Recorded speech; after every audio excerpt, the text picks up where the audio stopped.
አለቃ ገብረሃናና አስቂኝ ቀልዶቻቸው። መግቢያ። ደስታ ተክለወልድ አጫዋች የሚለውን ቃል ሲፈቱት የሚያጫውት፣ አነጋጋሪ፣ አስቂኝ፣ ጥርስ የማያስቀድም አለቃ ገብረሃናንና አባ ምን ይዋብ ከሉን የመሰለ የጨዋታ ፈላስፋ ይሉታል። አለቃ ገብረሃና እንዲህ አሉ እየተባለ የሚወሳው ከጨዋታ ፈላስፋነታቸው በላይ አለቃ ገብረሃና የፍትሐ ነገሥቱ የመጽሐፍቱና የአቡሽካካሩ ሁሉ አዋቂ ስለነበሩ ነው። አለቃ ገብረሃና እጅግ የተማሩ የጎንደር ሊቅ ነበሩ ሲሉም ብላታ ህሩይ ወልደ ሥላሴ ይህንኑ መስክረውላቸዋል። ይሁንና አለቃ ገብረሃና በዘመናችን የሚታወቁት በምሁርነታቸው ብቻ ሳይሆን በኃይለ ቃላትና በቀልዳቸውም ነው። በእርግጥም አለቃ ተረበኛ፣ ብልህና ጥርስ አያስከድን ነበሩ። በዚህች መጽሐፍ ከሞላ ጎደል የእኚህን ሰው ሕይወት ከነ መቼቱ ልብ ወለድ በሆነ መልክ ለማሳየት ይሞክራል። አቀናባሪው አለቃን አያውቃቸውም። ቢሆንም ስለ እኚህ ሰው መለስተኛ ጥናትን አካሂዷል። በጥናቱ ወቅት መጀመሪያ ያገኘው የአበበ አይቼህን ቢልጮ በ1948 የታተመውን ነበር። አበበ አይቼው በዚህ መጽሐፍ የአለቃ ገብረሃና የተባሉና ሌሎችንም አገርኛ ቀልዶች ተራ ቁጥርን በማስያዝ ደርድረው አሳትመው ነበር።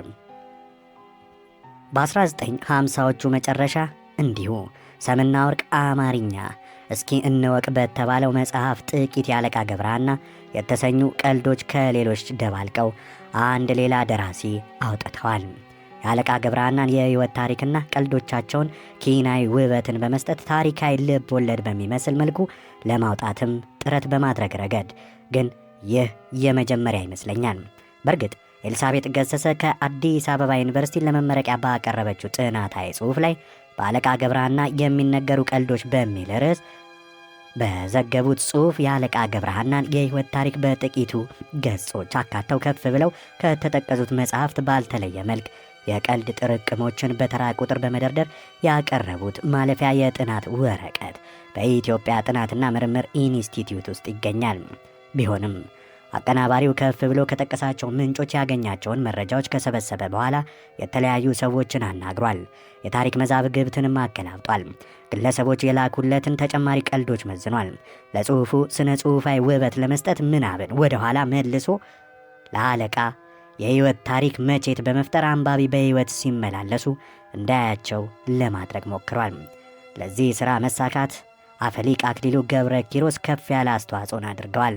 ተክለ ጻዲቅ መኩሪያና ሐዲስ ዓለማየሁ እንደ አስፈላጊነታቸው ተጠቅሰዋል ይላል ጸሐፊው አረፋይኔ ሀጎስ። ምዕራፍ 1 ከልጅነት እስከ አጫዋችነት። ገብረሃና ደስታ ተገኝ በደብረ ታቦር አውራጃ ፎገራ ወረዳ ናባጋ ጊዮርጊስ በምትሰኝ ስፍራ በ1814 ዓ.ም መወለዳቸው ይወሳል። ከፍ እንዳሉም ቄስ ትምህርት ቤት ገብተው በፊደል የጀመሩትን ትምህርት ወደ ዳዊት አዝልቀው ዜማ ቤት ጥቂት ከቆዩ በኋላ ወደ ጎጃም በመሄድ ከዚያም የቅኔ ትምህርታቸውን አጠናቀቁም። ከዚያም ጎንደር ተመልሰው ሙሉ ጸዋትወ ዜማን፣ አቋቋምን፣ ድጓንና የመጽሐፍትን ትርጓሜንም ተማሩ። የመጽሐፍትን ትርጓሜን ያስተማሯቸው አቃቤ ስብሐት ገብረ መድኅን ናቸው ይባላል። ገብረሃና ትምህርታቸውን እንደጨረሱ የኔታ እንግዲህ እምከሩና ያሰናብቱኝ ቢሏቸው ምን ቀረህ ብለህ ነው? ሁሉንም አውቃል፣ ብቻ የደናቁርት ጓደኛ አትሁን በማለት መከሯቸው። የዚህም ምክር ጠቃሚነት የተገነዘቡት ገብረሃናም አዲስ መምህር መጣ ተብሎ ወደ ተወራበት አካባቢ ሁሉ ይሄዱ እንደነበር አዋቂዎች ይናገራሉ። ደቀ መዛሙርቶቻቸውንም የሰው ቀለም አትናቁ፣ ሰው ያመጣውን ሁሉ አትንቀፉ እያሉ ይመክሩ ነበርም ይባላል። ተማሪ ገብረሃና በ26 ዓመታቸው ጎንደር ውስጥ ሊቀ ካህናት ሆነው ተሾሙ። በዚህ ጊዜ አንዲት ጎንደሬ ዘንድ ጠበል ተጠርተው ቢሄዱ የሚወጡት ሰዎች ሁሉ ጠላው ጥሩ አይደለም ሲሉ እየሰሙና ተመልሰው ወደ ቤታቸው ይሄዳሉ። ሰውየዋም በመቅረታቸው አዝና ቤታቸው ሄዳ ምን ነው አለቃ ጠበል ጠርቼዎት ሳይመጡ ቀሩ እኮ ብትላቸው አረ መጥቼ ሰው ግም ሲል ጊዜ ነው የተመለስኩት አሏት አሉ። አንዲት አጠር ጠብደል ያለች ደባካ መሳይ ጎረቤታቸው ደግሞ አባ ሰው ሁሉ ድንቼ የኔ ድንች እያለ ያቆላምጠኛል ብትላቸው፣ አይ ሞኝት፣ እውነት መስሎሽ ድንቼ ድንቼ የሚሉሽ ሊልጡሽ እንጂ ነው አሏት አሉ። ከጥቂት ቀናት በኋላ ያቺው ገልቱ ሴት ምሳ ትጋብዛቸዋለች። ሊቀ ካህናት እግራቸውን አንፈራጠው ዶሮአቸውን ሲኮመኩሙ ነበር የደረሱት። አለቃን የዶሮ ጭንቅላት ድስት ውስጥ እንዳለ አይኑ ፈጦ ታያቸው። ይሄኔ አጅሬ ሳቅ ብለው ዶሮ ምን እኔ ላይ ታፈጥብኛለህ? እኔ አላረድኩ አሉትኝ። ገበታው ከፍ እንዳለ ጠላ ቀርቦላቸው ሲጠጡ ቢያጣጥሙት ቀጭን ሆነባቸው ጠላው። ታዲያ ይህንኑ እያቅማሙ ሳሉ ሴትዮይቱ መታ፣ እረ ጠጡ፣ አንድ ተይዞ ቁጭ አይባልም እኮ አባ እያለች ብታጣድፋቸው፣ እሺ ጠጣለሁ፣ ለመሆኑ ይህንን እህል ውሃ ያደረግሽው አንቺ ነሽ አሏትኛሉ። ሰንበት ብላ ደግሞ ድንቡሻዋ ጎረቤታቸው አዲስ ልብሷን ልታስመርቅ እየሮጠች ወደ ቤታቸው ስትመጣ አመለጣትና መዓዛው ቤቱን አወደው። ፈሳች ማለት ነው። አባ ገብረሐና ግን እንዳላወቀ ሰው ሆነው በውሃ ይለቅልሽ ጥሎሽ ይሂድ ብለው ከመረቃቱ በኋላ እንግዲህ ይህችን ከዘው ዘንድ ስትደርሺ ብን እያደረግሽ ኩሪ ብለው አሰናበቷትኝ። ድንቡሼም ለአቅመ ሔዋን እንደደረሰች አንድ አህያ ነጂ አገባች። ታዲያ ገብረሐና ይንቁት ኖሮ አንድ ቀን ሰውየው አህዮች እየነዳ በአጠገባቸው ሲያልፍ ጤና ይስጥልኝ አባ ብሎ የእግዚአብሔር ሰላምታ ቢያቀርብላቸው እግዚአብሔር ይመስገን እንደምን ዋላችሁ በማለት መለሱለት። አህያ ነጂውን በዚህ ተበሳጭቶ ስለነበር ቤታቸው እስኪገቡ ጠብቆ ገላጋይ በሌለበት ቀጠቀጣቸው። ዱላው ክፉኛ ጎርቷቸው ስለነበር ታማውም ተኙ። አመሻሹ ላይ እያነከሱ ከውጪ ሲመለሱ አህያ ነጂው ድንቡሼን አስከትሎ እንዳላወቀ ሰው ሊጠይቃቸው መጣ። አባ ምን ሆኑ ሲል ጠየቃቸው። አህያ ረግጦኝ አህያ ረገጠኝ ልጄ አሉት ፈጠን ብለው። የአህያ ነጂውን ያክል የሚጠሉት አንድ ፉንጋ ቄስም ነበረ። ታዲያ ቄሶዬ የአባ ገብረሐናን ሸፋፋነት ያውቅ ኖሮ አባ ሽፍን ጫማ በሸዋ በኩል መጥቷል ይባላልና እንዳያመልጦ ሲል ያሽሟጥጣቸዋል። አባን ግን በነገር የሚቀድማቸው የለምና አንተ ፊት ግዛና ብለው ኩምሽሽ አደረጉት። አንድ ባለውቃቢና አጉሪ ደግሞ ሰናይ ምግባር እንደፈጸመ ሁሉ አዲስ ቤት መስራቱን ምክንያት በማድረግ አባን ግብዣ ይጠራቸዋል። ስራው ያሳዘናቸው አባ ገብረሐና ግን የቀረበውን ሁሉ በደንብ በልተው ዙሪያ ገባውን ከጎበኙ በኋላ ቤት ካለ ሁለት ነገር የጎደለው የለም አሉትኝ። ባለውቃቢውም በጉጉት ምንና ምን ብሎ ጠየቃቸው። ከዚህ በታች ጋጥ፣ ከዚህ በላይ አጉራ አሉትኝ። ይኸው ባለውቃቢ ፈረስ ገዛና ፈረሱን እየኮረኮረ ጨርቁን እንደተከናነበ ሲጋልብ አባ ገብረሐናን አገኛቸው። እዚያው እንደ ተቀመጠም አባ ይመርቁኝ፣ አዲስ ፈረስ ገዝቼ እየጋለብኩኝ ነኝ አላቸውኝ። አባም ጥሎ ይሂድ ልጄ ብለው መረቁትኝ። ከአባ ገብረሐና ፈንጠር ብላ የምትኖር አንዲት ችግረኛ ሴት ነበረች ይባላል። ይህች ሴት በችጋር ስትሰቃይ እንደኖረች ሞት አይቀርምና አንድ ቀን አረፈችው። አባ ወደ ቤታቸው ሲገቡ ጩኸት ስለሰሙ ምንድነው የተፈጠረው ብለው ጎረቤት ቢጠይቁ ሴትዮዋ እኮ ሞቱ አሏቸውኝ። የትኛይቱ? እኛ ችግርተኛይቱ ሴትዮ አሏቸው። አይሄሄ ተኖረና ተሞተ አሉ አባ። አባ ገብረሐና በሊቀ ካህንነትን ያሳለፏቸውን 7 ዓመታት በስብከት ችሎታቸውና በቀልድ አፍላቂነታቸው ተወዳዳሪ የሌላቸው መሆናቸውን ማረጋገጫ ማስመስከሪያ አድርገዋቸዋል። ዳሩ ግን ከንግግር አዋቂነታቸው በላይ በፍትሐ ነገሥቱን ከተካኑት ምሁራን አንደኛ ስለነበሩ የዳኝነት ሹመት ተሰጣቸው። የሥራው ጠባይ ስለማይፈቅድላቸው ሳይሆንም አይቀርም በዚህ ወቅት ከቀልዱ ላይ ቆጠብ ብለው ነበርም ይባላል። አልፎ አልፎ የሰነዘሯቸው ጨዋታዎች ቢኖሩም ሕዝብ ዘንድ ሊደርሱ እንዳልቻሉም ይገመታል። ይህም ሆኖ ስማቸው እየገነነ ስለመጣ የትንሹ ራስ አሊ አጫዋች እንዲሆኑም ተደረገ። ለአባ ገብረሐና ይሄ ሙያ ሳያስደስታቸው እንዳልቀረ በቀላሉ መገመትም ይቻላል። ከዚያ ጊዜ ጀምሮ ነው ገብረሐና የመንደር ቀልደኛ መሆናቸው ቀርቶ ነገሥታቱን የሚያስቁ፣ መኳንንቱን አፍ የሚያስይዙ፣ ካልመሰላቸውም ነገሥታቱን የሚጎነትሉ የምሁር ተረበኛና ቀልድ አፍላቂ ሆነው የኖሩትኝ። ትንሹ ራስ አሊ ዘንድ በነበሩባቸው ዓመታት የሰነዘሯቸው አብዛኛዎቹ ቀልዶች ተወርተው የቀሩ እንጂ በወጉ ያልተመዘገቡ በመሆናቸውና ይልቁንም ከብዙ ዓመታት በፊት የተወሱ በመሆናቸው እንዲህ ብለው ነበር ይባላል እያለ እንኳ መተረክ የሚችል ሰው በሕይወት ባለመኖሩ ይህን ዘመን በገብረሐና ሕይወት ውስጥ የጨለማው ዘመን ሊያስብለው ይችላል። ይህም ቢሆን ግን አባ ገብረሐና ያፈለቋቸው ቀልዶች ዘመናትን ዘልቀው ለትውልዳችን መድረሳቸውም አልቀረም። የማስተዋል ችሎታቸው ከንግግር ውበታቸው ጋር የተዋደደላቸው አባ ገብረሐና በአገራቸው ከነበሩት ባህሎች በአንደኛው ቅር ተሰኝተው ይኖሩ ነበር። የአባት ሆኖ በጎንደር መጠጥ ሲጠጣ አሳላፊው ቆሞ የሚጠጣው ሰው ብርሌውን ባጎደለ ቁጥር እየተጠባበቀ በላዩ ይቀዳለታል። ታዲያ አባ ገብረሐና ከእንዲህ አይነት ግብዣ ሲወጡ አንዱ ስንት ብርሌ ጠጡ አባ ብሎ ቢጠይቃቸው 9 አንገት ጠጣው አሉት ይባላል። የኚህ ጥርስ አያስከድኔ ጨዋታ ያነሆለላቸው አንዱ ደጃዝማች ገብረሐና ወዳጅ ያደርጓቸዋል። በየጊዜው ቤታቸው እየወሰዱ ያበሏቸው ያጫውቷቸውም ነበር። እንደተለመደው አንድ ቀን እራት ጋብዘዋቸው ጮማ እየቆረጡ ሲያወጉ ደጃዝማች ግብዣውን ያሳመሩ መስሏቸው ይብሉ እንጂ ሰው እኮ ደስ የሚለው የደገሱትን ሲበሉለት የወለደውን ሲስሙለት ነው ቢሏቸው አባ ብድግ ብለው የደጃዝማቹን ቆንጅዬ ልጅ ሳም ደጋግመው ሳም አደረጓት።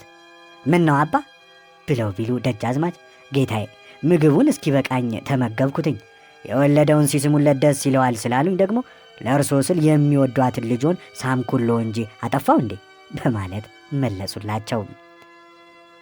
ሰኔ ጾም ላይ እንዲሁ ደጃዝማች ወዳጃቸው ዘንድ ተጋብዘው ይሄዳሉ። የጎመን ወጥ ይቀርብና እንደ ነገሩ ይጋበዛሉ። ሆኖም ጎመኑ በደንብ አልበሰለ ኖሮ አባን ሆዳቸውን ይቆዝራቸዋል። ከግብር መልስ ብርዱ ስላየለ እሳት በእንክርት ወደ እልፍኙ ቀረበ። ይህኔ አባ ገብረሐና ወደ እሳቱ አምርተው በርጩማ ላይ ከተቀመጡ በኋላ ልብሳቸውን ገለጥ አድርገው ሆዳቸውን እሳት ያሞቁት ጀመር።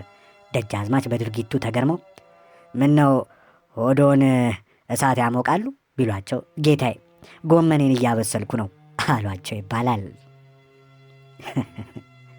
ይህንን የመሳሰሉትን ቀልዶች እያፈለቁ አገር ያሸነፉትን አባ ገብረሐናን ለማዋረድ የንጉሳውያኑ ቤተሰቦችና መኳንንቱ አንድ ተንኮል ፈጠሩ። አባ ገብረሐና ግብር ቀርበው እንደ ተቀመጡም እንደ ልባቸው መብላት መጠጣት እንደሚችሉ፣ ሆኖም ወደ ውጪ መውጣት እንደማይፈቀድላቸው ይነግሯቸዋል። የሚቀርብላቸው ምግብ ጨውና ቅመም የበዛበት ኖሮ በላይ ቢጠጡ ሽንታቸው መጣ። ጨነቃቸው፣ ጠበባቸው።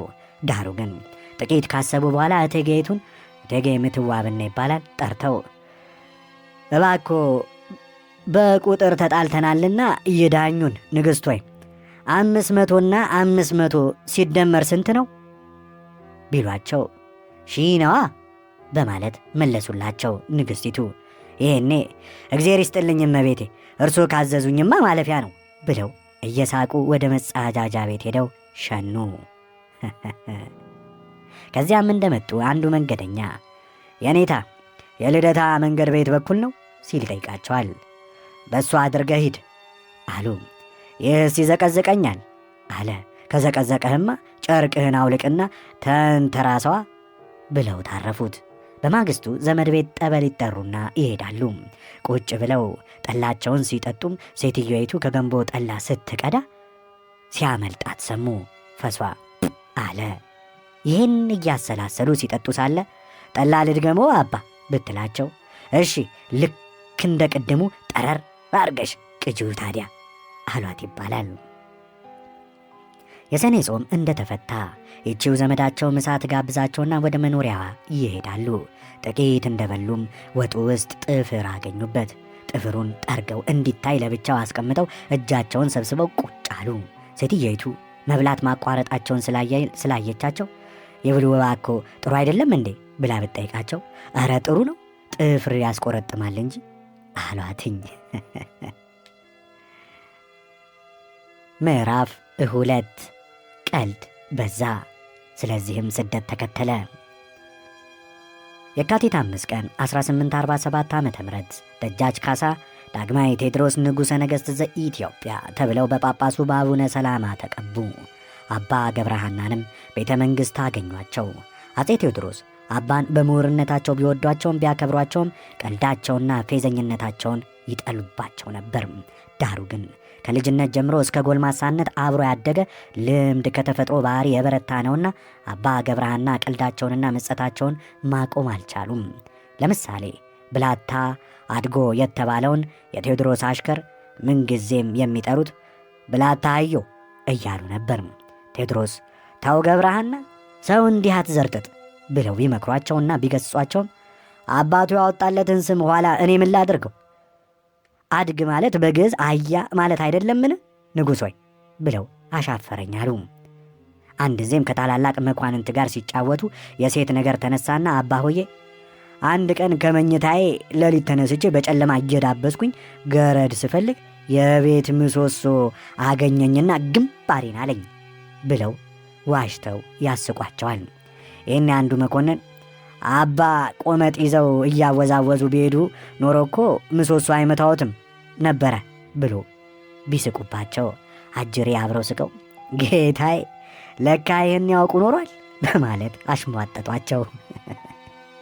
እንደዚህ እያደረጉ መኳንንቱን ሁሉ በየጊዜው ሲነድፏቸው ቴዎድሮስ በድርጊታቸው አዝነው ገብረሐና ፍትሐ ነገሥቱን ጻፍ፣ ፍርድን ስጥ፣ ገንዘብም ያውልህ፣ ቀልድህን ግን ተወኝ ብያለሁ፣ ተመከረኝ ብለው ተግሣጽም ምክርም ለግሰው እንደ ቀድሞ አቤቶ ሚኒሊክ አጠገብ እየተቀመጡ ግብር መብላታቸውን ቀጠሉ። ቴዎድሮስም ኢትዮጵያን የማዋሃዱን ሕዝብን የማሰልጠኑን ተግባር ገፉበት። ተክለ ጻዲቅ መኩሪያ ይህንን እንደሚከተለው መዝግበውታል። ሰው ሁሉ በዕለት ተዕለት ተግባሩና በደሞዙ እንዲያድር እንጂ ባሪያን መሸጥ ወይም መሸፈት እንዳይኖር፣ ጠቅላላው ገበሬም ወደ እርሻ፣ ነጋዴም ወደ ንግዱ፣ የቀረውም ሰው በየሥራው እንዲመለስ በአዋጅ አስታወቁ። በዚህን ጊዜ የቴዝባ አገር ሰዎች ቀርበው ጃንሆይ ሰውን ሁሉ በየሥራው ግባ ካሉት እኛም ከሌብነት ከሽፍትነት በቀር ሌላ ሥራ የለንምና ይህንኑ ሥራችንን ይፍቀዱልን ሊሉ ጥቂት ሆነው አመለከቱላቸው። እርሳቸውም እኔም ለራሴ ታማኝ ዘበኛ ለመቅጠር የምፈልገው እንደናንተ የዚህ ልምድ ያለውን ጠንካራ ሰው ነው። ይሁን እንጂ አሁን ያላችሁት ጥቂቶች ናችሁና ሌላ ባዕድ ሳትጨምሩ የዚህ ልማድ ያላችሁ ብቻ አጣርታችሁ ይዛችሁልኝ ብለው አሰናበቷቸው። በዚህ ጊዜ መኳንንቱ እንደዚህ ያሉትን ሌቦች መግረፍ ነበር እንጂ ማሰናበት እንዴት ይገባል እያሉ ሲያስቡ በተባለው ቀን ሌቦቹ ተሰብስበው ከፊታቸው ቆሙ። አፄ ቴዎድሮስም እነሱ ብቻ መሆናቸውን ጠይቀው አዎን ጃንሆይ ብለው ከመለሱላቸው በኋላ በዙሪያቸው የቆሙትን ወታደሮች አዘው በጥይት አንድ ሳይቀር አስደብድበው ገደሏቸው። ከዚያ ቀን አንስቶ በንጉሥ ፊት የሳቅና የቀልድ ንግግር በፍጹም ቀረም ይባላል። አባ ገብረሐና ግን ሰውን መተንኮሳቸውን አላቋረጡም ነበርና በተለይ ብላታ አድጎን ያይሉባቸው ስለነበር አድጎም አቤቱታቸውን ደጋግመው ማሰማት ቀጠሉ። ቴዎድሮስ እንዲያ ተወጥረው ሳለ የገብረሐና ጨዋታ ስላልጣማቸው ቆይ ይህን ደብተራ እሰራለት የለ ብለው ጊዜ ሲጠብቁላቸው አባ እንደ ልማዳቸው ብላታ አዮ ብለው ተሳደቡና ተከሰው ቀረቡ። ለምንድን ሰደብከው? አባ ጃንሆይ አያ ሸራያ እያልኩ ስጸልይ ሰምቶ ህን አጥብቆ አህያ ብሎ ሰደበኛል እንጂ እኔ ፈጽሞ አልሰደብኩትኝም አሉ። በሉ እንግዲህ ምላሱ ቀርቶ ታገልና ወንዱ ይለይለት። አፈሊቅ አክሊሉ ገብረ ኪሮስ እንደሚሉት በዚህ ትግል ያሸነፉት አባ ገብረሐና ነበሩ። ኤልሳቤጥ ገሰሰ ባቀረበችው ጥናት ላይ ግን በትግሉ ያሸነፉት ብላታ አድጎ ናቸው። እንደተሸነፉም አሁንስ ምን ይበጅህ ብለው አፄ ቴዎድሮስ አባን ቢጠይቋቸው ታዲያ ይሄማ ድሮውንስ የአህያ ሥራ አይደለምን በማለት መለሱ። ንጉሡም ክፉኛ ተቆጡም። በአባ ገብረሐና አለመገራት ተስፋ የቆረጡት አፄ ቴዎድሮስ ከፊታቸው ይርቁላቸው ዘንድ አባን ትግራይ የሚገኘው የጨለቆት ሥላሴ አስተዳዳሪ አድርገው ሾሟቸው። ይሁንና አጼ ቴዎድሮስ በኃያሉ ክንዳቸው ያዳሸቋቸው በመሳፍንትና ባላባቶች ማንሰራራትም ጀመሩ። ንጉሱ ከእንግሊዝ መንግስት ጋር የነበራቸው ግንኙነት መሻከር ለአፈንጋጮቹ መጠናከር መልካም አጋጣሚም ሆነላቸው። በትግሬ ደጃች በዝብዝ ካሳ፣ አጼ ዮሐንስ፣ በላስታ ዋግ ስዩም ጎበዜ፣ አጼ ተክለ ጊዮርጊስ፣ በሸዋ ሚኒሊክና ሌሎችም ባላባቶች ቀሳውስቱና ሹማምንቶቹ ሁሉ በአጼ ቴዎድሮስ ላይ ተነሱባቸው። አጼ ቴዎድሮስ የገነቡት ሁሉ እምቧይ ካብ ሲፈርስ ሲያዩም ክፉኛ ተበሳጩ። ብዙ የጭካኔ ተግባርን ፈጸሙ። በተለይ የካህናቱ መሰሪነት ስላበሳጫቸው ከአንዱ ሀገር ወደ አንዱ ሀገር ሲዘዋወሩ በከበሮ በጸናጽል ሊቀበሏቸው የሚወጣውን ካህን ሁሉ እያስከበቡ በጥይት እያስደበደቡት ጀመር። ጳጳሱንም በግዞት ወደ መቅደላ ሰደዷቸው። መንግስታቸውን ለመገልበጥ ካህናቱ መዶሎታቸውን እንዳወቁ ይህ አረግራጊ አቴና ወጊ ራሱን ታጣቂ ወገቡን ሰባቂ እያሉ ካህናቱን በገሃድ ይዘልፏቸው ነበር። ቴዎድሮስ እንዲገለበጡ ካሴሩ ቀንደኛ ካህናት አንዱ አባ ገብረሐና መሆናቸው እንደተደረሰበትም አባ ገብረሐና እንዲታሰሩ አዘዙ። ይህን የሰሙት ገብረሐና ሸሽተው ዘጌ ገዳም ውስጥ ገብተው ተደበቁ። አባ ገብረሐና ዘጌ ገዳም 2 ዓመት በስደት እንደተቀመጡም ይወሳል። በዚህ ቆይታቸው ወቅትም ረሃብ ይገባና ይቸገራሉ። አንድ ቀን ለወስፋት ማስታገሻ የምትሆን ቁራሽ ዳቦ ከአገልጋያቸው ጋር ተካፍለው ከበሉ በኋላ ዲያቆኑ ተነስቶ ጌታዬ ስብሐት ልበል ወይም ምስጋና ላቅርብ ማለት ነው ለምግቡ ቢላቸው ተው ልጄ ቀለዳችሁብኝ ብሎ ፈጣሪ ይቆጣናል አሉትኝ ይባላል። አንድ ጊዜ ደግሞ እዚያው ጎጃም እንዳሉ የንጉሥ ተክለ ሃይማኖት ወዳጅ ይሞታሉ። ከቅዳሴ ውጪ ዜማውና ለቅሶ ቀልጦ ሳለ አንዱ የአገሬው ተወላጅ አባን ዜማው እንዴት ነው ብሎ ቢጠይቃቸው ከአገራችሁ ደብተራስ የአገራችሁ አልቃሽ ትሻላለች ብለው መለሱለት። የረሃቡ ዘመን እየተገባደደ አንዲት የጎጃም ሴት የቃና ዘገሊላ አምባን ምክንያት በማድረግ ጠበል ጠዲቅ እንዲቀምሱ ትጠራቸዋለችኝ። አባ ገብረሐና ጥሪውን አክብረው እንደደረሱ ሴትየይቱ ጠላውን እየቀዳችላቸው አባቴ የችኮላ ሥራ ሆኖ ጠላው ቀጠን ብሏል ብትላቸው አይ አካላቴ የምናከብረውስ የውሃ በዓል አይደል አሏትኝ ይባላል። አባ ገብረሐና ይህን በሚፈጽሙበት ጊዜ አጼ ቴዎድሮስ አፈንጋጭ ባላባትና መሳፍንትን ለማስከበር ይሯሯጡ ነበር። ዳሩ ግን ኢትዮጵያን አዋህደው ታፍራና ተከብራ የምትኖር አገር ለማድረግ ያደርጉ የነበሩት ተጋድሎ ሕዝቡ ስላልተገነዘበላቸው ከየአካባቢው መኳንንቱ ጋር በማበር አበሳጫቸው። በዚህም የተነሳ ብዙ ነፍስ አጠፉ። ይህኔ ወንድሟና አባቷ የተሰቀለባት አንዲት ሴት የፈለጉትን ያድርጉኝ ብላ አንድ እግር በርበሬ መንቀላቅቷችሁ አንድ ዶ ለብልቦ አቃጥሎ ይፍጃችሁ፣ 1000 ፈረስ ከኋላ 1000 ፈረስ ከፊቱ፣ 1000 ብረት ከኋላ 1000 ብረት ከፊቱ፣ ይህን ሳታይ ሞተች ኮሶ ሻጭ እናቱ። ይህንን ሲሰማ ያጓራል ላመሉ፣ ማናትም ቢላችሁ ምትዋብ ናት በሉ ስትል ገጠመች። የእንግሊዝ መንግሥት የሕዝቡን መበታተን እንዳወቀ ቴዎድሮስን እንዲይዙ ወታደሮቹን ላከ። መኳንንቱ ባላባቱና አብዛኛው ሕዝብ የንጉሡን ክፉ ይመኝ ስለነበር ያለ አንዳች እርዳታ አጋልጠው ሰጡት። አጼ ዮሐንስ ከፖለቲከኞች ይልቅ ወደ ሃይማኖተኝነት ያዘነበሉ መሪ ስለነበሩ የኢትዮጵያን ሃይማኖት አንድ ለማድረግ ሲሯሯጡ መጋቢት 2 ቀን 1881 ዓ.ም አለፉ። የዮሐንስም ውጥን አጼ ቴዎድሮስ መና ሆኖ ቀረ። አልቃሾችም አጼ ዮሐንስ ሞኝ ናቸው፣ እኛም ሁላችን ናቅናቸው፣ ንጉሥ ቢሏቸው በመሃሉ ወሰን ጠባቂ ልሁን አሉ። በደንቢያ መታረድ አዝኖ ዮሐንስ ደሙን አፈሰሰ እንደ ክርስቶስ። የጎንደር ሃይማኖት ቆማ ስታለቅስ አንገቱን ሰጣለት ዳግማይ ዮሐንስ ብለው ሙሾን አወረዱ። ምዕራፍ 3 ከስደት ወደ ቤተ መንግሥት። አጼ ዮሐንስ በሞቱ በ8ኛ ወር የቀድሞ የአጼ ቴዎድሮስ ምርኮኛ አቤቶ ሚኒሊክ በምድረ ኢትዮጵያ የሚያስፈራቸው ኃይል እንደሌለ አስረገጡ። ጥቅምት 25 ቀን 1882 ዓ.ም ዳግማዊ ሚኒሊክ ንጉሠ ነገሥት ዘኢትዮጵያ ተብለው ተቀቡ። በዚህ ጊዜ አባ ገብረሐና ጎንደር የሚገኘው የአቡነ ሐራ ገዳም አስተዳዳሪ ሆነው ይሰሩም ነበር። ጥቂት ዓመታት እንዳገለገሉ ድርቅ ገብቶ የአገሩ ሕዝብ ተራበ። የገዳሙ አስተዳዳሪ የሆኑት አባ ገብረሐናም ከተሰበሰበው የስለት ገንዘብ 1000 አንስተው ለባህር አገሩና ለካህናቱ አከፋፈሉ። ወዲያውኑ ካህናቱ የአስተዳዳሪያችን በሺ የሚቆጠር ብር በልተውናል ብለው አዲስ አበባ አፈ ንጉሥ ነሲቡ ዘንድ ይከሷቸዋል። አፈ ንጉሥ ነሲቡን በአስቸኳይ የማዘዣ ወረቀት ጽፈው ወደ አዲስ አበባ እንዲመጡ ያደርጋሉ።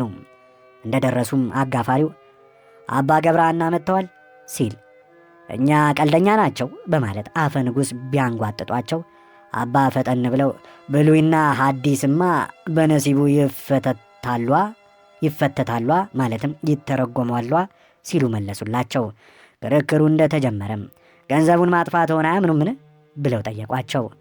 በእርግጥ ለነዳያን የሚሰጠውን አውጥቼ ሰጥቻለሁኝ፣ ለመሥዋዕት የሚውለውንም እንዲሁ፣ የተረፈውን ግን ፍትሐ ነገሥቱ በሚያዘው መሠረት ለማኅበሩ ሰጥቼ አካፍለውታል አሉ። እንግዲያውስ ያጠፉትን ገንዘብ መክፈሉ አይቀርም አሏቸው። ታዲያ እኔ ገብረሐና ምን ይመጣብኛል ብለው ነው? እንደ ምጥዋ ዕቃ በነሲብ አልሸጥ አሏቸው። አጋፋሪ ዝም ትለኛለህ? ወስደ ቀፍድድልኝ እንጂ ሲሉ አፈ ንጉሥ በደም ፍላት አዘዙ። እንደ አጋጣሚ ግን የሚኒሊክ የእልፍኝ አሽከር ራስ አባተ ችሎት ተገኝተው ኖሮ አፈ ንጉሥ ምንም እኔ እንኳን ባላውቃቸው ጃንሆይ የእኚህን ሰው ክብር ሲናገሩ ሰምቻለሁና ትጣላላችሁ ሲሉ አፈ ንጉሥን አስጠነቀቋቸው። ታዲያ ምን ይሻላል ሲሉ ጃንሆይ ይፍረዱባቸው፣ እንደዛ ይሻላል ተባለ። በዚሁ ተቆረጠ። ተከሳሹ ገብረሐና ሚኒሊክ ችሎት ቀረቡ።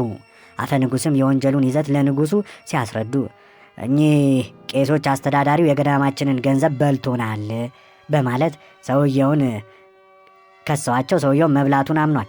ሆኖም ክፈል ብለው ነው ስንለው ለሕዝብ አካፍየዋለሁ ብሎ መልስ ሰጥቷል እንዳሉ ዳግማዊ ሚኒሊክ አፈ ንጉሥ የጀመሩትን ሳያስጨርሷቸው ከአፋቸው ነጥቀው አንተ የምትለው እሳቸውን ነው ብለው ገሰጿቸው። ከዚያ ወደ አባ ገብረሐና ዘወር ብለው ጌታ አባ ገብረሐና ፍትሐ ነገሥቱን አዋቂ አልነበሩምን? ምን ነካው? በማለት ሚኒሊክ ጠየቋቸው። ፍትሐ ነገሥቱማ ከገባው ብጻት ሲሶ ለካህናት ሲሶ ለሰራያን ሊሰጥ ይገባል ይላል። ስለዚህ ክፉ ቀን ቢሆን እኔም ለሕዝቡ አካፈልኩት። አቡነ ሐራ እንደው አባታቸውን አይጦሩበት፣ ልጃቸውን አይድሩበት። ታዲያ ገንዘቡ ተቀምጦ ምን ይሆናል ብዬ ነው ጃንሆይ ሲሉ አብራሩ። አበጀህ፣ ቀድሞውኑስ የተማርክም አይደለህ ብለው ሚኒሊክ ፍርዱን አጸኑላቸው። እናም በነፃ አሰናበቷቸው። ከዚያም የቀድሞ ራጉኤል አካባቢ ቤት አሰርተውላቸው አቋቋምና መርገድ እያስተማሩ እንዲቀመጡ ለመኗቸው። አባ በሐሳቡ ስለተስማሙ ዕውቀታቸውን እያካፈሉ መኖርም ጀመሩ።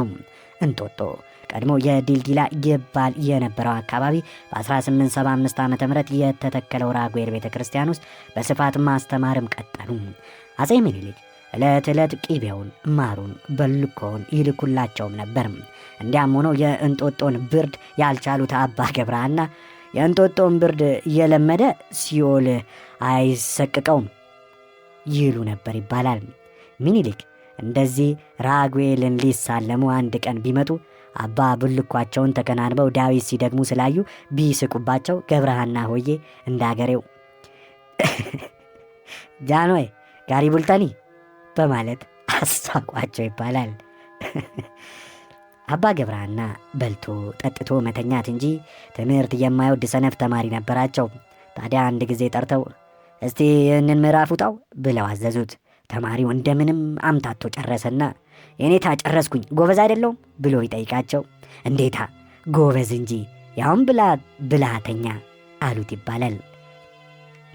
ብላተኛ። ከጥቂት ቀናት በኋላ አባ ገብረሐና ግብር እንዲበሉ ይጠሩና ቤተ መንግሥት ይመጣሉ። ይሁን እንጂ ከመኳንንቱ ካህናቱ ጋር እየተጋፉ ሲገቡ አንድ የማያውቃቸው ከልካይ በቀጨሞ ዠለጣቸው። እንደምንም ብለው ከገቡ በኋላ ግን እልህ ስለያዛቸው ምግቡን መጠጡን አልበላ አልጠጣሉ። ምን ሆነዋል ገብረሐና ብለው ሚኒሊክ ቢጠይቋቸው ትንሽ ቀጨሞ ስለቀመስኩ ነው ጃንሆይ በማለት መለሱላቸው። የኔታ ገብረሐና አጭር ድምፀ መልካምና መልከ ቀና መነኩሴ ነበሩ ይባላል። በቁመታቸው ማጠር የተነሳ የሚጠቀሙባቸው ጭራ ትንሽ ነበረችም። በጊዜው ትልቅ ጭራ ማንከርፈፍ የጨዋነት መለኪያ ሆኖ ይቆጠር ነበርና አንዱ ግዙፍ መኮንን እንዴት እርሶን የሚያክል ሰው ይህችን ቆራጣ ጭራ ይይዛል? ለእርሶ የምትገባም አይደለች ቢላቸው ለእኔ ፊት እንደው ትበቃኛለች፣ ደንቢያ አልከለክልባት ሲሉ መለሱለት። አባ ወደ አገራቸው መመለስ እንዳሰቡ ልብስ እንዲሰሩላቸው ከሸማኔዎች ጋር ይዋዋላሉ። ከጥቂት ቀናት በኋላ በበቅሎ ታጅበው ወደ ቤተ መንግሥት ሲወርዱ ሸማኔዎቹ እንዳዩአቸው ጃንሆይ የሚያከብሯቸው ቄስ መጡ ብለው ፈጥነው ሲነሱ አንዱ አመለጠው።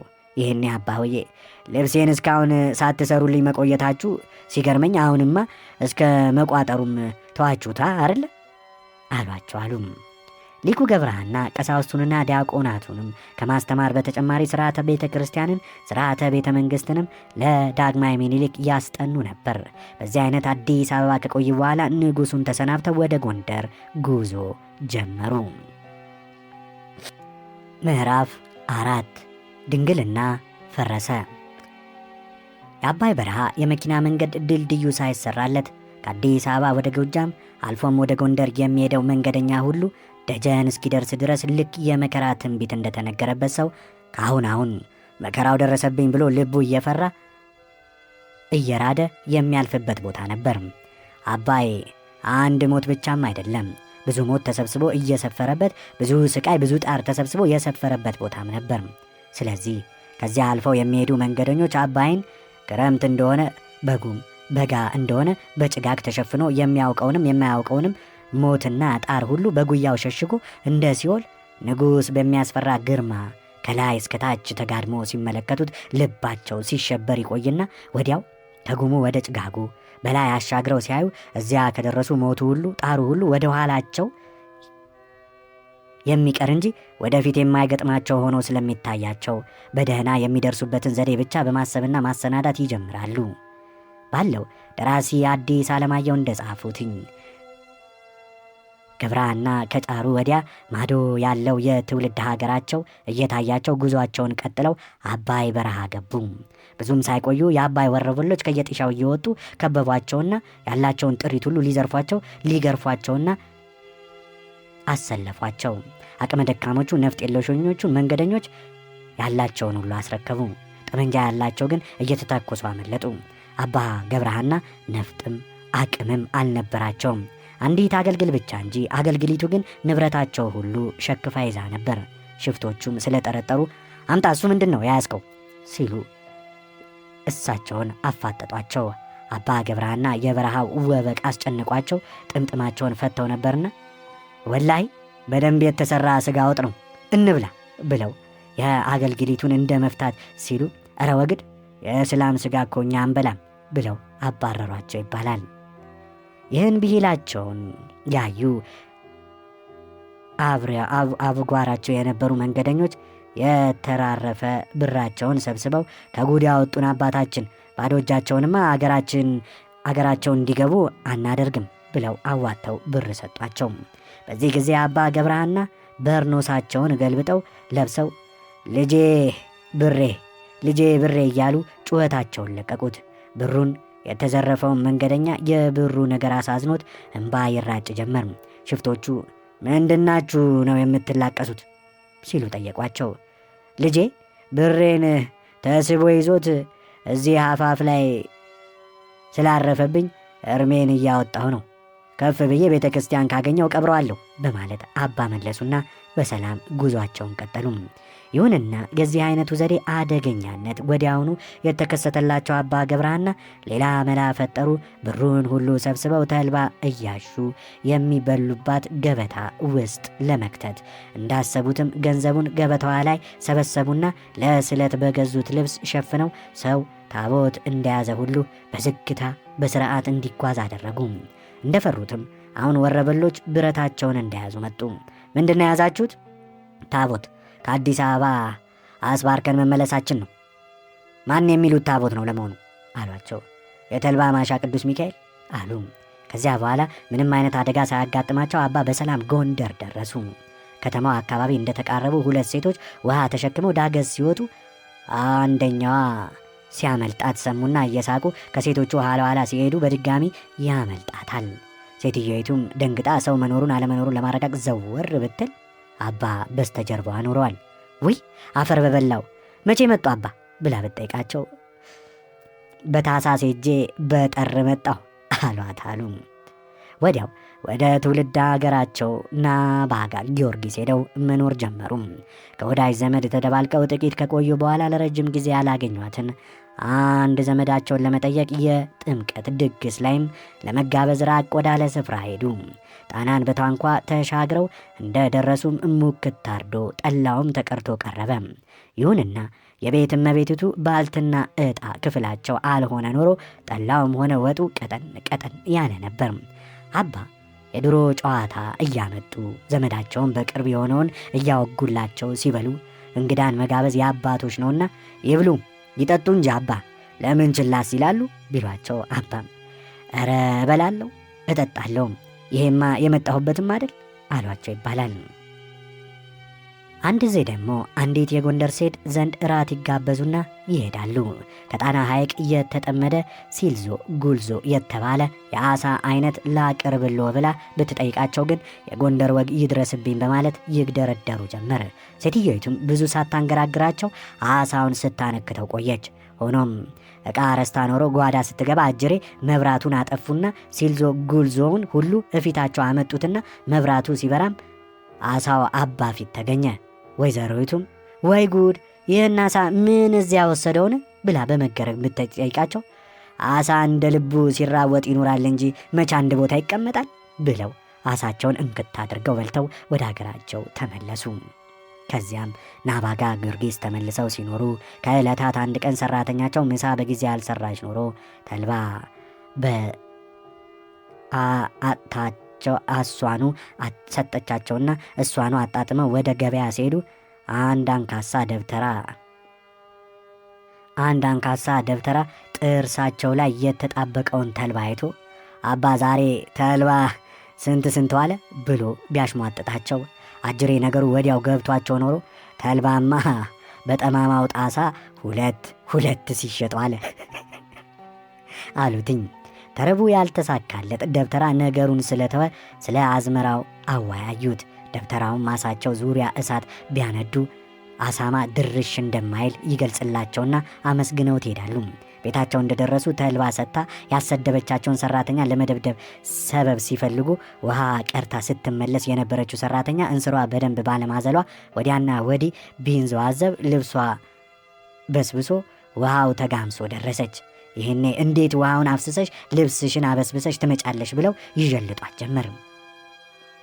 ምነው አባ ውሃ ራሷ ነች የምታመጣው ቢሏት ይሄ ቅባ ኑጌም ቢሆን ኖሮ እኮ ፈሶ አልቆ ነበር አሏቸው። ከዚያም ራታቸውን በልተው አሳማ ጥበቃ የሄዱና በማሳው ዙሪያ እሳት አንቀልቅለው ሲሯሯጡ አደሩ። በማግስቱ ቢያዩት ግን ያው እንደ ቀድሞ ሆኖ አገኙት።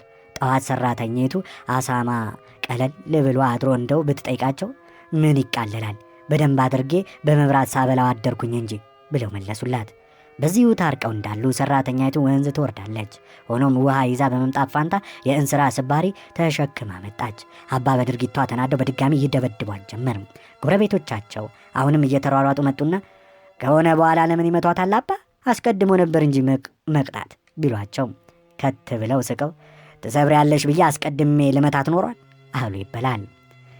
እንዲህ ሲኖሩ ሳለ አንድ ባለጸጋ ትልቅ ድግስ ደግሶ የታወቁ ካህናትን በሙሉ ጋበዘ። ከእነዚህም አንዱ አባ ገብረሐና ነበሩ። አባ ገብረሐና በልጅነታቸው መንኩሰው ፍጹም መልአክ መስለው ከሊቅነት ጋር ምንኩስና ተጨምሮ ዓለም ሁሉ ሲቀናባቸው ብዙ ዘመንም ኖረዋል። በኋላ ግን ከካህናቱ ጋር ግብረ ሰላም ተጠርተው ማሌተ ገንቦ እየወረደ ጠጃቸውን ከጥሩ ጠላ ጋር ሲቀመቅሙ አምሽተው ስካር ጀግና ነውና ሰውነታቸውን ዝሎ ግብዣውን ቢዘገይ ከዋለበት ተኙ። ባልንጀሮቻቸውም አሁን የተኙትን ቀስቅሰን ይህን ሁሉ መንገድ በጨለማ ከሚንገላቱ ከዚሁ ተኝተው ቢያድሩ ይሻላል ብለው ትተዋቸው ሄዱ። ለካስ ባለ ግብረ ሰላሙ የማዘንጊያ አባት ኑሮ ሰክረው ስላገኛቸው አስፈርሳቸው አደረች። ማለዳ ኪዳን ሲደርስ ቆባቸውን ወስደው ከምህዋሩ ላይ አስቀመጡት። ከካህናቱ አንዱ ቅዱስ ይበሉ ቢላቸው ጨምላቄ እኔስ ተጨማልቅ ያለሁና አንተ በል አሉትኝ። እንዴት አባ መጽሐፉ ይሠራዋልን በማለት ጠየቀ። አይ ጨምላቄ የሰውን እንጂ የራስህን አታይም፣ ባልንጀራ ሲወድቅ ጥሎ መሄድንስ መጽሐፉ ይሠራዋልን አሉትና በዚሁ ቃል ቆቡን በመጣበት አኑረው በድብርትና ኖሩ። ምዕራፍ 5 የትዳር ዓለም። የወይዘሮ ማዘንጊያና የአለቃ ገብረሃና ጋብቻ ስርቆሽና ጠብ የተደባለቀበት ነበር። ከሁሉም በላይ ግን አለቃ ቀልድና ለዛ ያለው ጨዋታ ወዳድ ስለነበሩ ጠባያቸው ሆነ ኩርፊያቸው ለዛ ቢስ አልነበረም። ታዲያ አንድ ቀን ከባለቤታቸው ጋር ለቅሶ ውለው በጣም እርቧቸው ይመለሳሉ። ቤት እንደደረሱ በስቲ ቶሎ ብለሽ የምንበላውን አምጪልን ብለው የሚበላ ሲጠባበቁ ማዘንጊያ ጓዳ ገብተው ቀለጡ። አለቃ ነገሩ ገርሟቸው ማዘንጊያ፣ ኧረ ማዘንጊያ እያሉ ሲጣሩ ማዘንጊያ በትልቅ ጎርሰው ኖሮ አቤት ማለት ተስኗቸው አሉ። አለቃም ነገሩ ገብቷቸው ወላዲተ አምላክ ከምኔው ድመት ሆንሽ አሏቸው። መንገዱን ፀሐይዋ አድክሟቸው ኖሮ አለቃ ራታቸውን በልተው አንዲት ዋንጫ ጠላ እንደጠጡ እንቅልፍ ተጫጫናቸው። እኩለ ሌሊት ገደማ አህያቸው ቡሊ ጩኸቱን ለቀቀው። አለቃ ግን እንዳልሰማ ሰው ቸለል ብለው ቢተኙ ወይዘሮ ማዘንጊያ ኧረ እባክዎትን ይነሱ፣ ቡሊን ጅብ ሊበላው እኮ ነው ያስጥሉትኝ እንጂ እያሉ ቢወተውቷቸው አለቃውዬ ተይ ማዘንጊያ እፈራለሁ አሏቸው። ይህኔ ማዘንጊያ ተበሳጭተው ለስሙ ነው ያንጠለጠሉት ቢሏቸው አይ ማዘንጊያ በሱማ ቡሊ አይበልጠኝም ብለሽ ነው ብሏቸው እንቅልፋቸውን መለጠጥ ቀጠሉ። በትዳር ዓለም ውስጥ ውለው ሲያድሩ አለቃ ገብረሃና በምሽታቸው ላይ መስረቅ ጀመሩ። መቼም አመል የሚጀምረው ከቤት ነውና ሰራተኛቸውን ለምደው ኖሮ አንድ ሌሊት ከመኝታቸው ወርደው ሰራተኛዋ ዘንድ ደርሰው ሲመለሱ ወይዘሮ ማዘንጊያ ነቅተው ነበርና ወዴት ሄዱ አንቱ ቢሏቸው ውዳሴ ማርያም ልደግም ተነስቼ ነበርኩ ብለው መለሱላቸው። ታዲያ ራቁቶን ነው እንዴ የሚደግሙት ቢሏቸው ኧረ ራቁቴንም ሆኜ በሰማችኝ ጥሩ ነበር በማለት መለሱ። ሆኖም ልማድ ክፉ ነውና አጅሬ እንደለመዱት ሰራተኛ ዘንድ ጉድ ብለው ሲመለሱ ወይዘሮ ማዘንጊያ አድፍጠው ይጠብቁ ኖሮ በፍልጥ ወገባቸውን ለመጧቸው። አለቃ ግን ያልተመቱ መስለው እንደምንም መኝታቸው ላይ ወጡና ምንድነው የወገርሽው ማዘንጊያ ሲሉ ቢጠይቋቸው ኧረ እንጃ ጥጃ መሳይ ነው መሰለኝ አሏቸው።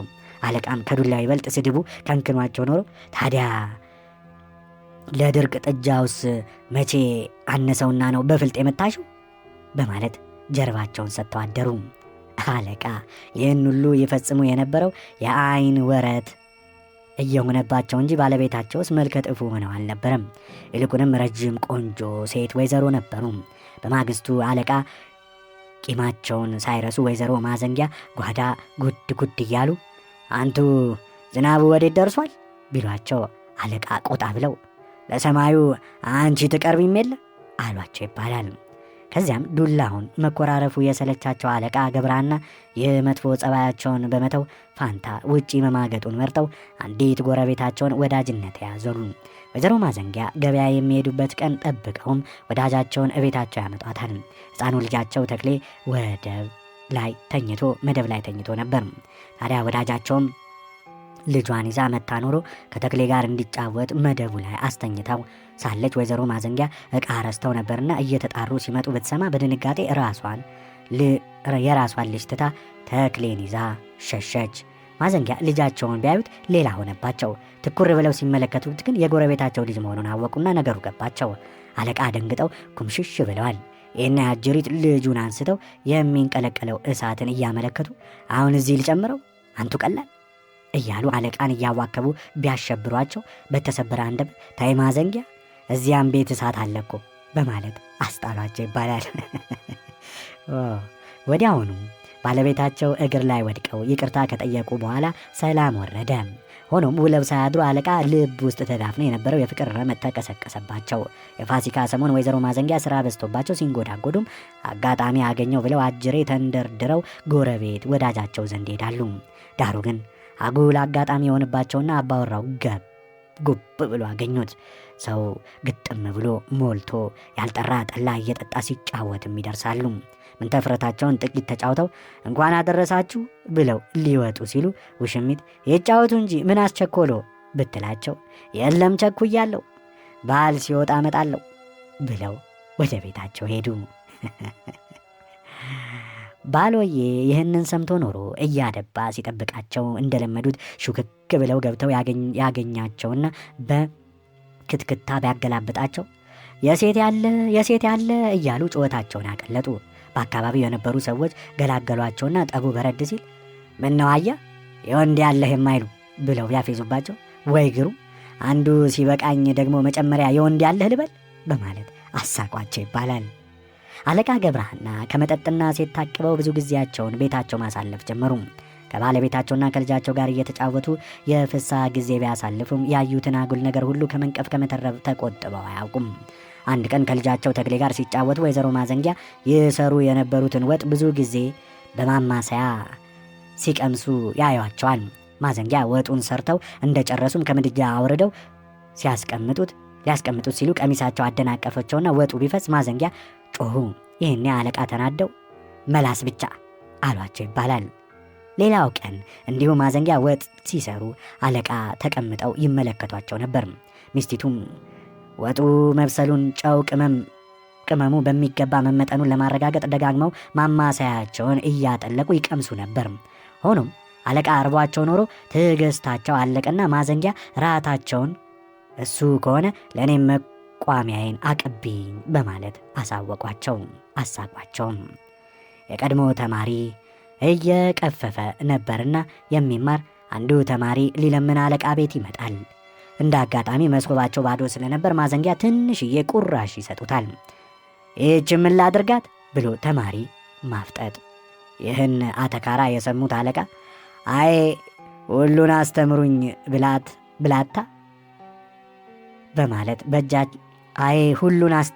ብላታ በማለት በእጃቸው አሳይተው ነገሩት። ተማሪውም በእኚህ ሰውዬ ጨዋታ ተገርሞ እየሳቀ ሄደ።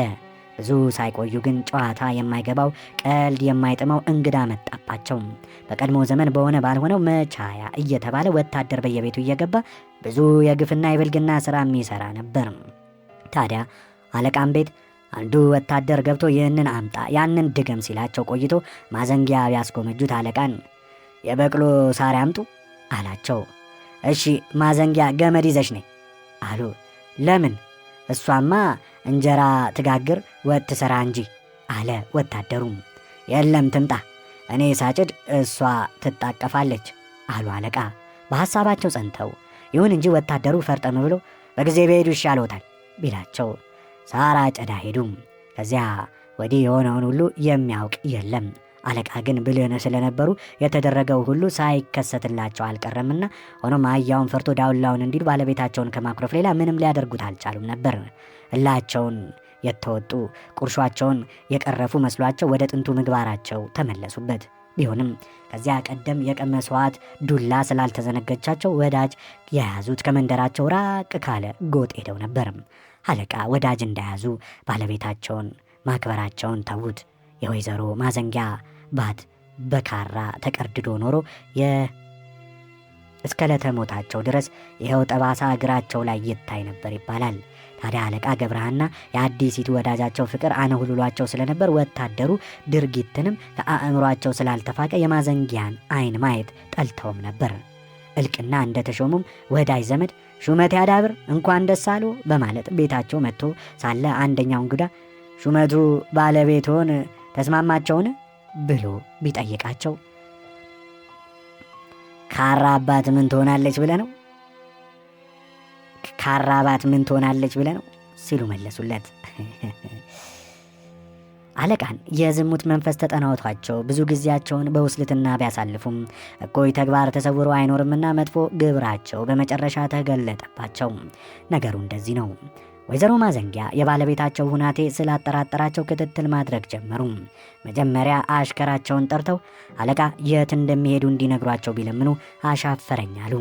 አለቃ አስጠንቅቀውት ስለነበር ምንም የማውቀው ነገር የለም ሲል ሸመጠጣቸው። ሆኖም ከብዙ ልመናና ውትወታ በኋላ አንዲት ፍንጭ ሰጣቸው። እኔ የምነግሮት ነገር ባይኖርም በቅሏቸው ታሳየዎታለች ሲል ማዘንጊያም የአለቃን በቅሎ ተፈናጠው ከጎጣቸው እንደወጡ በቅሎይቱ ሰተት አድርጋ አለቃ ወዳጅ ቤት ግርግም ይዛቸው ጥልቅ አለች። ከዚያም ማዘንጊያ እሳት ለብሰው እሳት ጎርሰው ተመለሱና አለቃን ውሾ እገሊት ውሽማ አይደለችምን ብለው አፈጠጡባቸው። አረ በፈጠረሽ ይህንን ውሸት ማነገረሽ ብለው ይጠይቁ። ውሾ ነህ ውሾ፣ ትክክለኛ የገዛ ትክሰኛለህ፣ የገዛ በቅሎ መስክራባሃለች አሏቸው። አረገኝ እሷማ ዳገቱን ውጪ ቁልቁለቱን ውረጄ እያልኩ ስለመደበድባት ቂመኛዬም አይደለች። ከፈለግሽ ከበጎቹም ከፍየሎቹም ምስክር ቁጠሪና ክስሻለሁ፣ አሊያም በባላጋራዬማ አልረታም ብለው አለቃ አደናገሩ። ማዘንጊያም በአፍ ብልጣብልጥነትማ ቀድሞውንስ ማን ችሎ በማለት እያጉተመተሙ የበቀል እርምጃ እያውጠነጠኑ ወደ ጓዳቸው ገቡ። ወይዘሮ ማዘንጊያ የበቀል ጥንስሳቸውን ሲያብላሉ ሰነበቱ። በመጨረሻ ከጎረቤታቸው አንዱን ወዳጅነት ይዘው ተቀመጡ። አለቃ ይህን እንደተረዱ ቅናት ቢጤ ያደረባቸው። ባለቤታቸውንም በነገር መጎንተልን ጀመሩ። አንድ ቀን ማዘንጊያ ውጭ አምሽተው ቢመጡ በሩ ተቀርቅሮ ያገኙታል። በሩን እንዳያንኳኩ አለቃ እየከፈቱ ማዘንጊያ ነሽ? አይ አንቺ ነገር በስቲ ተጨረስሽ ገብተሽ እንደሆነ በሩን ልዝጋው አሏቸው ይባላል። አንድ ቀን ደግሞ አለቃ ጓሮ ተቀምጠው ሳለ የማዘንጊያ ወዳጅ መጥቶ ኖሮ ሲስማቸው አዩ። ሰውየው እንደሄደም ያላዩ መስለው ወደ ቤታቸው ሲገቡ ወይዘሮ ማዘንጊያ እንግዳ ሲቀብቆት ውሎ ሄደ ቢሏቸው ምን ነው እባክሽ እዚህ ተቀምጬ ሳመሽ የማትነግሪኝ በማለት መለሱላቸው። ወይዘሮ ማዘንጊያ ፍቅር እየጠናባቸው መጥቶ ኖሮ ውጭ ሲሉ ቤታቸውን እርግፍ አድርገው ተውትኝ።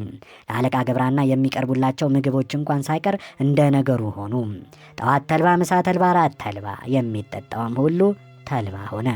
አለቃ በደሉ ቢበዛባቸው ምን ነው ማዘንጊያ ካልሆነ በላይ ላይ ዝሪብኝ ሲሉ አምርረው ተናገሩ።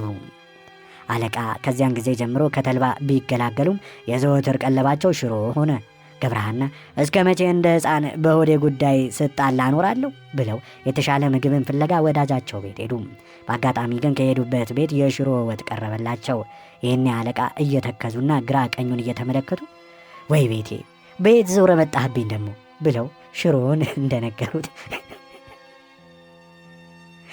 እንደ ነገሩ ከለካከፉት በኋላ ወደ ቤታቸው ተመለሱ። በማግስቱ ወይዘሮ ማዘንጊያ ራቅ ካለ ስፍራ እህል ሊያመጡ ሲነሱ ባለቤታቸው እንደተኙ ያደረውን እንጀራ ጠራርገው በልተው ለባለቤታቸውና ለልጃቸው ቁርስ ሳያስቀምጡ ይሄዳሉ። አለቃ ከእንቅልፋቸው እንደተነሱ ቁርስ ቢፈልጉ የለም። ገብረሃና በሁኔታው ሲበሳጩ የጎረቤት ሰው መጥቶ እሜቴ ወዴት ሄደዋል ብለው ቢጠይቋቸው ትንሽ እህል ነበረችን እሷን ለማምጣት ሄደች አሏቸው። ከአለቃ ተማሪዎች አንዱ ደስታ የሚባለው የወይዘሮ ማዘንጊያ ወዳጅ ነው እየተባለ ይታማም ነበር። ታዲያ ደስታ ትምህርቱን ሳይጨርስ ህመም ያድርበትና በአጭሩ ይቀጫል። እንደ ሞተም ጓደኞቹ ለአለቃ ገብረሃና የጓደኛቸውን ሞት ቢነግሯቸው አይ ደስታዬ እያሉ ሙሿቸውን ደረደሩ። አለቃ ገብረሃናና ባለቤታቸው በአጉልል ትዳራቸውን የሚያጫጩ ተግባራትን ቢፈጽሙም የተክሌ በዕድሜ መግፋትና ይልቁንም የጥሩነሽ መወለድ እንዲሁም የእነርሱ በዕድሜ መግፋት ከውስልትናቸው እንዲቆጠቡ አስገድዳቸው። ጥሩነሽ እንደተወለደች ቅቤው በገንፎም በሙቁም አልቆ ኖሮ አለቃ ገብረሃና ሽሮ ወጥ ባዶን መብላት ተገደው ነበር። ዳሩ ግን አለቃ ሰራተኛቸው ፊቷን በቅቤ ስታብስ አይተዋት ስለነበር ልጃቸው ተክሌ ዛሬ ሽሮ ወጡም ቅቤ የለው ቢላቸው አይ ልጄ ቅቤውማ በፊት አልቆ የለም እንዴ አሉትኝ ይባላል። ወይዘሮ ማዘንጊያ ከአራስ ቤት እንደወጡ ሰውነታቸው ድንቡሽቡሽ ብሎ ነበር። አለቃም ጨምተው ነበርና ጋቢያቸውን ተከናንበው ጋደም ብለዋል። ወይዘሮ ማዘንጊያ ወተት ይንጣሉ። ጥቂት እንደተወዛወዙ ግን አመለጣቸው። ይህኔ ሰምተውኝ ይሆን ብለው ለማረጋገጥ ይነሱና አለቃን ገለጥ ቢያደርጓቸው እኔ ዘንድ አልመጣችም ማዘንጊያ እዚያው አንቺ ዘንድ ፈልጊያት ብለው አሳፈሯቸው። ምዕራፍ 6 በስተርጅና ስደት። ደርቡሾች በ1880 ዓመተ ምህረት በውስጥ አዋቂዎች እየተመሩ ጎንደር ድረስ ዘልቀው ገብተው አብያተ ክርስቲያናትን አቃጠሉ። ቀሳውስትና መነኮሳቶችን ሁሉ አረዱ። ከፊሉንም ሕዝብ በምርኮ ስም ይዘው በመጓዝ ላይ ሳሉ ከምርኮኞች አንዱ ተከተልከኝ ብዬ ዞሬ ሳይ ወይ ጥጋብ ወይ ኩራት ጎንደር ቀረህ ወይ ወገራ አሳላፊ ደንቢያ እንጀራ ጣይ ተበላህ ጎንደሬ አትነሳም ወይ ብሎ መግጠሙም ይወሳል። በጊዜው ደርቡሾች ሊገታቸው የቻለ ኃይል አልነበረም። ሆኖም ንጉሥ ተክለ ሃይማኖት አሸንፈው አጼ ዮሐንስን ከገደሉ በኋላ ከፍተኛ እልቂት ስለደረሰባቸው ወደ ኋላ ማፈግፈግ ተገደውም ነበረ። ይሁንና ውለው አድረው ቁርሾአቸውን ሊቀርፉ በሚኒሊክ ዘመን መምጣታቸው አልቀረም ነበር። ዳግመኛ ድንበር ጥሰው የጎንደርን አካባቢ ወረሩትኝ። አድባራትን አቃጠሉ። መነኮሳትና ሊቃውንትን ጨፈጨፉ። በዚህ ወቅት በርካታ ሊቃውንት ወደ ሸዋ ተሰደዱ። አለቃ ገብረሐና ባለቤታቸውንና ልጆቻቸውን ምን ጉድጓድ ደብቀው እንደሚሰደዱ ሲያስቡ ድርቡሾች ከፍተኛ ዝግጅት አድርገው ኖሮ ጣና አካባቢ በድንገት ደረሱ። ይህኔ አለቃ ወይዘሮ ማዘንጊያንና ሴት ልጃቸውን ጥሩነሽን ወደ መሃል ቤጌ ምድር ካሸሹ በኋላ ተክሌን ወሎ ወርዶ ለራስ ሚካኤል እንዲያድር ነግረውት መርቀው ካሰናበቱት በኋላ እርሳቸው ወዳጃቸው ሚኒሊክን ሊያገለግሉ ቆርጠው ወደ ሸዋ ሊሰደዱ ተነሱ። እዚህ ላይ አንባቢ ተክሌ ብቻውን እንዲሰደድ ማድረግ ከወላጅ አባት የሚጠበቅ ነውን ብለሽ ልትጠይቂ ትቺ ይሆናል። አለቃ ግን ለዚህ ጥያቄ አጥጋቢ ምላሽ ሊሰጡ የተዘጋጁ ይመስላሉ። በጥሞና ለተከታተላቸው ማለት ነው። አለቃ ገብረሐና ከጣና ሐይቅ በስተምስራቅ የሚገኘው የፎገራ ተወላጅ እንደመሆናቸው ሕይወታቸው በብዙ መንገድ ከሐይቁ ጋር የተቆራኘ ነበር። አለቃ ከዕለታት በአንዱ ቀን ጣና ሐይቅ ዳርቻ አረፍ ብለው ሳለም አስገራሚ ትርኢትን አዩ። የሐይቁ ሞገድ በአካባቢያቸው የሚገኙትን ሸምበቆዎች ወደ ጎን እያዘመመ ልክ ጣዕመ ዜማ እንደተቀመረላቸው ዳንኪረኞች አንዴ ወደ ግራ አንዴ ቀጥሎም ወደ ቀኝ ሲያዘናፍላቸው ተመለከቱ። ይህ ተራ ክስተት ባለቃ አእምሮ ውስጥ ልዩ የፈጠራ ክብሪትን ጫረባቸው። የሰው ልጅም በዚሁ አምሳል ሊወዛወዝ የተገባ ነው ብለው አዲስ የሆነ የዝማሬን ትምህርትን ፈለሰፉ በማለት ዴቪድ ዶናልድ ከኢትዮጵያውያን የሰሙትን አፈ ታሪክ መዝግበውልን ይገኛል። ኤልሳቤጥ ገሰሰን በበኩላቸው አካባቢያቸው በሸምበቆ የተከበበ ስለነበር ሸምበቆ በነፋስ አማካኝነት እየተረዳ ሲወዛወዝ ተማርከው በዝማሜ ጊዜ የሰው ልጅም በዚሁ አምሳል መወዛወዝ አለበት በማለት ይህንን አቋቋም ፈጠሩ ሲሉ አሻሽለውታል። አፈሊቅ አክሊሉ ገብረ ኪሮስ ለዚህ ጽሑፍ አቅራቢ እንደገለጹት ግን አለቃ ገብረሐና የዚህ አቋቋም ፈጣሪ አይደሉም። አስተማሪን ጠይቄ እንደተረዳሁት ከሆነ ይላሉ አፈሊቅ በአጼ ኢያሱ አዲያም ሰገድ ዘመን ይኖሩ የነበሩ ሸዌው ባህታዊ ኤስድሮስ ናቸው ይህንን አቋቋም ለሎዜ ገብሩ ያስተማራቸው። ሎዜ ገብሩ በበኩላቸው አለቃ ገብረሐናን ያስጠኗቸዋል። አለቃ ገብረሐና እውቀታቸው ለልጃቸው ለተክሌ ስላስተላለፉና በሱም ስለተስፋፋ ዝማሜው በአሁኑ ወቅት የተክሌ አቋቋም በመባል ይታወቃል ብለዋል። ያም ሆነ ይህ አለቃ ዝማሜውን በሚገባ ካጣጣሙ በኋላ የአካባቢያቸውን ካህናትና ተማሪዎች ማስጠናት ጀመሩ። ትምህርቱ እየተስፋፋ ሄዶ ጎንደር ደረሰ። ሆኖም ጎንደሮች ሲያገለግሉ ሸማቸውን ታጥቀው ስለነበር በሚዘምሙበት ጊዜ በተመስጦ ወዲያና ወዲህ ሲወዛወዙ ሸማቸውን እያስጣለ ቢያስቸግራቸው የጎንደር ሊቃውንት ስብሰባ አድርገው ይህ ሸማ እያስጣለ የሚያስቸግር ስለሆነ አያስፈልገንም፣ ተማሪዎችም መማርም የለባቸውም የሚል ምክርም መከሩ። አለቃ ግን የተነሳውን ተቃውሞ ቸል በማለት ማስተማራቸውን ከፉበት። በመጨረሻ እንኳን ቤተ ክርስቲያን ውጭም ቢሆን እንዳይጠቀሙበት፣ ሲጠቀሙበት ቢታዩ ግን አስፈላጊው የቅጣት እርምጃ እንደሚወሰድባቸው ተናገራቸው። ዳሩ ግን አለቃ እውቀታቸውን ወይም የፈጠራ ስራቸውን ይዘው መቃብር መውረድ አልፈቀዱም ነበርና ካህናቱን ፊት ለፊት መጋፈጡ ግን ከጥቅሙ ይልቅ ጉዳቱ እንደሚያመዝን ተገንዝበውት ኖሮ የተማረ መላ አይጠፋውምና አንዲት ዘዴ ተከሰተላቸው። ልጃቸውን ተክሌን ማስተማር። ከአጉል አጋጣሚ ለመጠንቀቅ ሲሉም ጥሩነሽ የተባለችው ልጃቸው ሰው እንድትጠብቅላቸው አድርገው በር እየዘጉ ተክሌን ዝማሜውን ማስተማር ጀመሩ። ተክሌ በሌላው እውቀቱ ላይ አዲስ ዝማሜ ተጨመረለትና በልጅነቱ የጠገበ አንቱ የተባለ ምሁር ሆነ። ለዚህም ነው ድርቡሾች ጎንደርን በወረሩ ጊዜ አለቃ ገብረሐና ያላንዳች ስጋት ልጃቸውን ለራስ ሚካኤል እንዲያድር ብቻውን የሰደዱት።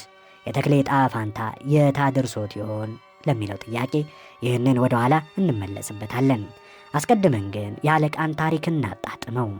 አለቃ ከጥቂት ካህናት ጋር ድርቡሾች የደመሰሰውን ክፍለ ሀገራቸውን ትተው ወደ አዲስ አበባ ሲገሰግሱ አንዲት መንደር ይደርሱና አሳድሩኝ ብለው ይጠለላሉ።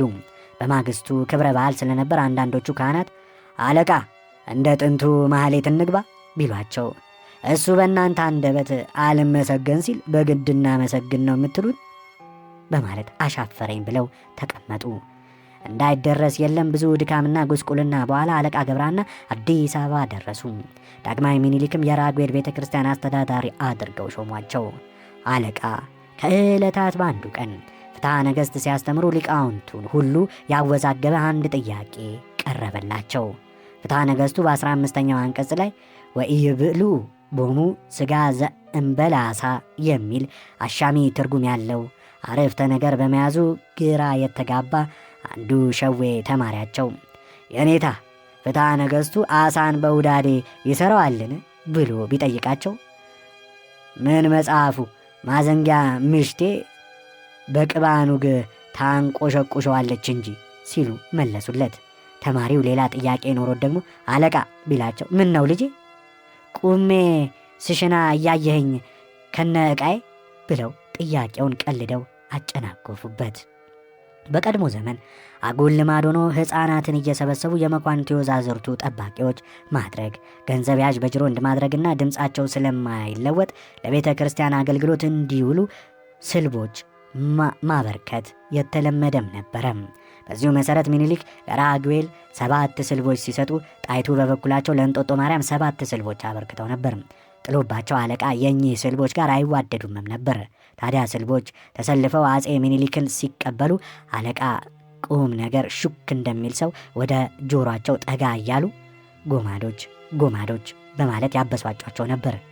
ዘለፋ አላስቀምጥ ያላቸው ስልቦችም አለቃን የቤተ ክርስቲያን አገልግሎት እንዲሰጡ ቢጠይቋቸው እናንተ የተመለመላችሁ የገባችሁት ለዚህ አነሳችሁና ነው እያሉ አፌዙባቸው። በመጨረሻ ግን ስልቦቹ ንጉሡ ዘንድ ከሰሷቸው።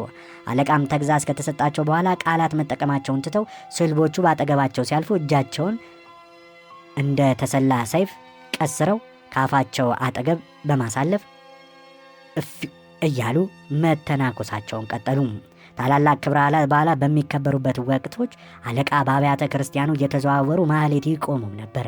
ታዲያ አንድ ቀን ሥላሴ ማህሌት ቆመው ሳለ የሱረት ወይም ሰንቀን መያዣ ቅላቸው ቱር ብላ መጋረጃው ደረሰች። ወዳጆቻቸው ክፉኛ ተሰቀቁ፣ ጠላቶቻቸው ግን እጅግ ተደሰቱ። ከቅዳሴ እንደወጡ አንዱ ወዳጃቸው ብስጭት ብለው አረ በአምላክ ስንቀን አትጠጣ ሲሉ ለመኗቸው። ትንባሆ የማን ሆነና? የዲያብሎስ። እንግዲያውስ በፊት ተወለድና ክሰሰኝ አሏቸው። አለቃ ስንቀን በመጠጣታቸው ይልቁንም ለመተው ባለመወሰናቸው ወዳጆቻቸው ሸሿቸው። ገብረሐና ብቸኝነቱ ቢጫጫናቸው ከድጡ ወደ ማጡ እንዲሉ ሴት ማዘውተር ጀመሩ። ሆኖም ጠላቶቻቸው ይከተሏቸው ኖረው አንድ ቀን ሴት ቤት አድረው ሲወጡ ያያቸውና ካህን ሲገሰግስ ራጉኤል ሄዶ ጉዳቸውን ዘረገፈባቸው። አለቃ አገር ሰላም ብለው ቤተ ክርስቲያን ሊገቡ ሲሉ ተከለከሉ። ለምንድን ነው የማልገባው ብለው ሲጠይቁ ሴት ስለነኩ ተባሉ። አይ እንደዛ ከሆነ ጥሩ ብለው አለቃ ተመለሱና ሳይታዩ የሴቶች መግቢያ በር ላይ ቆመው የመጡትን ሴቶች ሁሉ መግባት ተከልክሏል በማለት መለሷቸው። ካህናቱ አንዲት የሔዋን አምሳል እንኳን በግቢው ያጡ ተደናግጠው ሁኔታውን ሲያጣሩ አለቃ ሁሉንም መመለሳቸውን ሰሙ። ካህናቱ ወዲያውኑ ንጉሥ ዘንድ ሄደው ከሰሷቸውና ሴት ቤት አድረው ከመምጣታቸውን በላይ ሴቶች ሁሉ ቤተ ክርስቲያንን አትሳሙ ብለው መልሰዋቸዋል ብለው ወነጀሏቸው። ለምን እንደዚህ አደረግክ ገብረሐና ብለው ንጉሡ ጠየቁ። እንዴት አሉኝ፣ እኔ ነካ ተብዬ ስከለከል እነሱ ይዘውት ይግቡ እንዴ ብለው ምኒልክን አሳቋቸው። ንጉሡ በእኚህ ሰው ብልህነት እየተገረሙ ግድ የለም እኔ እመክረዋለሁ፣ እናንተ ወደ ሥራችሁ ሂዱ ብለው አሰናበቷቸው። አለቃ ግን ምንም አልተሻሻሉም። ከካህናቱ ጋር የጫሩት ጠብ እየገነነ መጣ። አንድ ቀን ከካህናቱ ጋር ደጀ ሰላም ተቀምጠው ሲወያዩ ነገር ተነሳና አለቃ የእናንተ ጌታ በግድ ነው የተሰቀለው ሲሉ ተናገሩ። ካህናቱ አበዱ፣ ጨርቃቸውን ጣሉ። እንደተለመደው ሚኒሊክ ዘንድ ሄደው አምላካችንን በግድ ነው የተሰቀለው ብለው ተናግረዋል በማለት ከሰሷቸው። የፈጣሪ አለ አለቃ እንዲህ አልክ እንዴ ብለው ሚኒሊክ ጠየቋቸው። ጃንሆይ እርሶ የሚካኤል የገብርኤል የማርያም እያሉ ግብር ያስውጧቸው የለም? አሁንም እንደለመዱት ንን ውጠው ነው እንጂ እኔስ በግንድ ነው እንጂ ያልኩት በግድ አይደለም፣ ንን ውጠውብኝ ነው ሲሉ ሸፈጡ። ዳሩ ግን ሚኒሊክ ነገሩ ስለገባቸው ነውር እንደተናገሩ ገልጸውላቸው በተግዛዝ አሰናበቷቸው። የኚህ ካህናት ተንኮል ውሎ ሲያድር ከፍተኛ አደጋ ሊያስከትልባቸው እንደሚችል የተገነዘቡት አለቃ ከዚያ ጊዜ ጀምሮ አፋቸውን ጠብቀው እርምጃቸውን ቆጥበው መኖር ጀመሩ። በጊዜው አዲስ አበባ የሚኖሩት አንድ ስመጥር ባህታዊ ነበሩ። ባህታዊ መሸሻ ከዕለታት በአንዱ ቀን ከትልቅ ሰው ቤት ገብተው ከብዙ እንስት ጋር መንፈሳዊ ጭውውት ሲያቀልጡ አለቃ ደረሱ። አጋፋሪውንም ጌቶች አሉ ሲሉ ጠየቁት። የሉም፣ ወደ ግቢ ሄደዋል። እሜቴሳ? እሜቴ አሉ፣ ብቻቸውን ናቸው? የለም፣ ብዙ ሰዎች አሉ። ይልቁንም ባህታዊ መሸሻ የደራ ወግ ይዘዋል አሏቸው።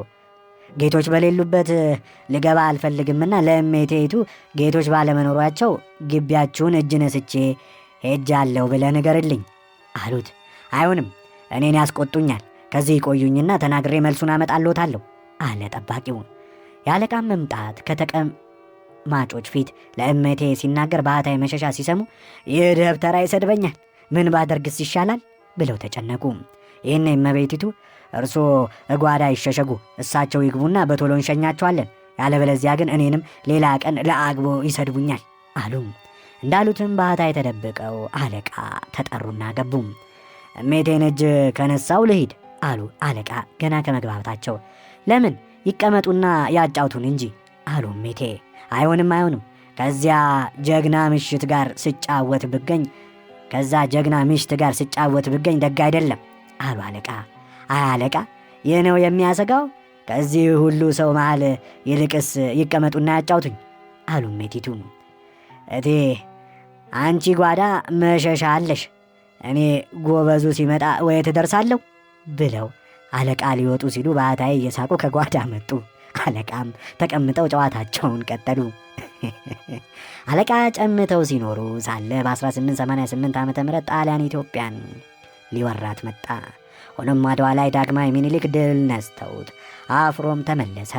ከድል በኋላ ግዳይ እየተጣለ ሲፎከር ሊቀ መኳስ አባተ በያዙት መድፍ አነጣጥረው ቢለቁ የኢጣሊያኖች መድፍ ባፉ አጉርሰው ሰባብረውት ስለነበር ስለ እርሳቸው በጅሮንድ ባልቻ አባ ነፍሶ የሚከተለው ተገጠመላቸው። አባተ አባይ ይትረፍ ነገረኛ ነው፣ ይህን መድፍ ከዚያ መድፍ አቆራረጠው። አበሻ ጉዳለ ጣሊያን ወተወተ፣ አይነ ጥሩ ተኳሽ ባ ያለው አባተ። ገበየው ቢሞት ተተካ ባልቻ፣ መድፍ አገላባጭ ብቻ ለብቻ። የአፄ ሚኒሊክ ጦር እየተመለሰ አለቃ የንጉሥ አማካሪ ሆነው በተጨማሪም ሚኒሊክን ሥርዓተ ቤተ ክርስቲያን ያስተምሩ ነበርም ይባላል። በዚህ ጊዜ አፄ ሚኒሊክ በክብረ በዓል ቀን የሚታጠቋት ወርቅ የተለበጠች ጎራዴ ነበረቻቸው። ይህችም ውድ ገንዘባቸው እንደሆነች መኳንንት ሁሉ ያውቁ ነበር። የሚወዱትን ለሚወዱት ነውና ለደጃዝማች ባልቻ አባ ነፍሶ የፍቅራቸውን መገለጫ ሰጧቸው። መኳንንቱም ይህን አይተው ሲያመሰግኑ አሉ። ደጃች ባልቻ ጎራዴዋን ታጥቀው መላ መኳንንቱ ሁሉ ሲያሳዩ ውለው ሽልማታቸው ስለተደነቀላቸው እየተፍነከነኩ ለአገልግሎት ወደ ንጉሡ ቀረቡ። ንጉሡም ደጃች ባልቻ ሽልማትህን መኳንንቱ አመሰገነልህ ወይ ሲሉ ጠየቋቸው። አዎ ጃንሆይ አሉ። ለአለቃ ገብረሃና አሳሳየኸው አሏቸው። የለም ጃንሆይ፣ እንዲያውም ዛሬ ከአደባባይ ዋሉ አይመስለኝም አለ ባልቻም። እንግዲያውስ ወስደህ አሳየው፣ አንድ ነገር ሳያወጣ አይቀርም፣ ያመሰግናል ወይ ያማል አሏቸው አፄ ሚኒሊክ። ባልቻም አዬ ጃንሆይ፣ ይህ ሁሉ መኳንንት መላ ኢትዮጵያ ያመሰገነውን ትልቁን ስጦታ ምን አቃቂር ሊያወጣለት ይችላል? ይሁን እንጂ ፈቃዶን ለመፈጸም ዝግጁ ነኝ ብለው በፈረሳቸው ተጋብተው ሲበሩ ከአለቃ ቤት ደርሰው አሳዩአቸው። አለቃ ጎራዴውን በእጃቸው ይዘው እያንከበከቡ እጹብ ድንቅ፣ ምን ትመስላለች? ወይ ጎራዴ! አትገኝም ጎራዴ! እንግዲህማ በዚሽ ጎራዴ ብዙ ልትሰራ ትችላለህ። አይ ንጉሥ፣ እንዴት ቢወድ ነው ይህችን ጎራዴ የሰጡ? በጣም ጥሩ፣ ከቤቷ ነው የገባችው ብለው መረቁላቸው። ባልቻ ከዚያ የጋለቡ ፈረሳቸውን ይዘው ግቢ ደረሱ። ምን አለ ብለው ንጉሡ ጠየቁ። ከማመስገን በቀር ምንም አላለም። የምስጋናው ቃልስ ምንድን ነው ብለው ሚኒሊክ ጨመሩ። ሌላም የለም፣ አይ ጎራዴ እያለ ከማድነቅ በቀር ከዚያ ወዲያ ምን ይበልህ አሏቸው።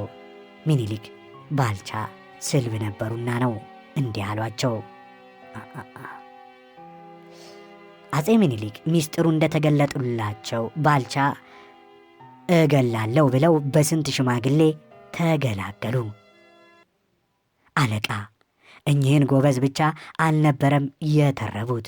ንግሥቲቱ፣ ወዛዝርቱ፣ ንጉሡ ራሳቸው ከገብረሃና ተረብ አላመለጡም። ሚኒሊክ አንድ ጊዜ ጣይቱ አንቺው ራስሽ ወጥ ሰርተሽ ሁሉን አዘጋጅተሽ አለቃን ብትጋብዥው አንድ ነገር አውጥቶ ይሰድብሻል አሏቸው። ጣይቱም ምን ነው አንቱ የታወክ ባለሙያ አይደለሁም እንዴ? እስቲ ምን እንደሚወጣልኝ ያለው አሉና ልዩ ወጥ ሰርተው አለቃን ጋበዟቸው። ምሳውን እንዳገባደዱ አለቃ እንዴት ነበር ምሳ ሲሉ ምኒልክ ቢጠይቋቸው ጥሩ ነው ጌታዬ፣ ብቻ ትንሽ ስካር ጠጅ በዝቶበታል ብለዋል በማለት ሚኒሊክ አስቀው ጣይቱን አስኮርፈው ወጡ። በማግስቱ ግቢ ውለው ነበርና ከመኳንንቱ ጋር ቁጭ ብለው ሲወያዩ የጣይቱ እህቶች መጡ። የጣይቱ እህቶች ቀያይ ቆንጆችና የሚያማልሉ ነበሩ ይባላል። ወይዛዝርቱና አለቃ የተቀመጡበት አካባቢ ሲያልፉ መኳንንቱ ጨዋ ነኝ ባዩ ሁላ ከመቀመጫው ተነስቶ ቆመ። አለቃ ገብረሃና ግን ከተቀመጡበት ሳይነሱ ቀሩ። በቤተ መንግሥቱ አለቃ ብልግና እንደ ጉር ተወራ። ወዲያውም ተከሰው ሚኒሊክ ዘንድ ቀረቡ። ጃንሆይ እሱ ከማን በልጦ ነው የማይነሳልን? እንዴት እያሉ ሴቶቹ ተንጫጩ። በልኮ መልስ ገብረሃና መልስ ስጥ እንጂ አሉ ጃንሆይ። ጃንሆይ እኔ ከማን እበልጣለሁ አልኩኝ? እመቤቶቼን እንደው እንኳን ተቀምጬ ተኝቼ ባያቸው ደስ ይለኝ ነበር ሲሉ መለሱ።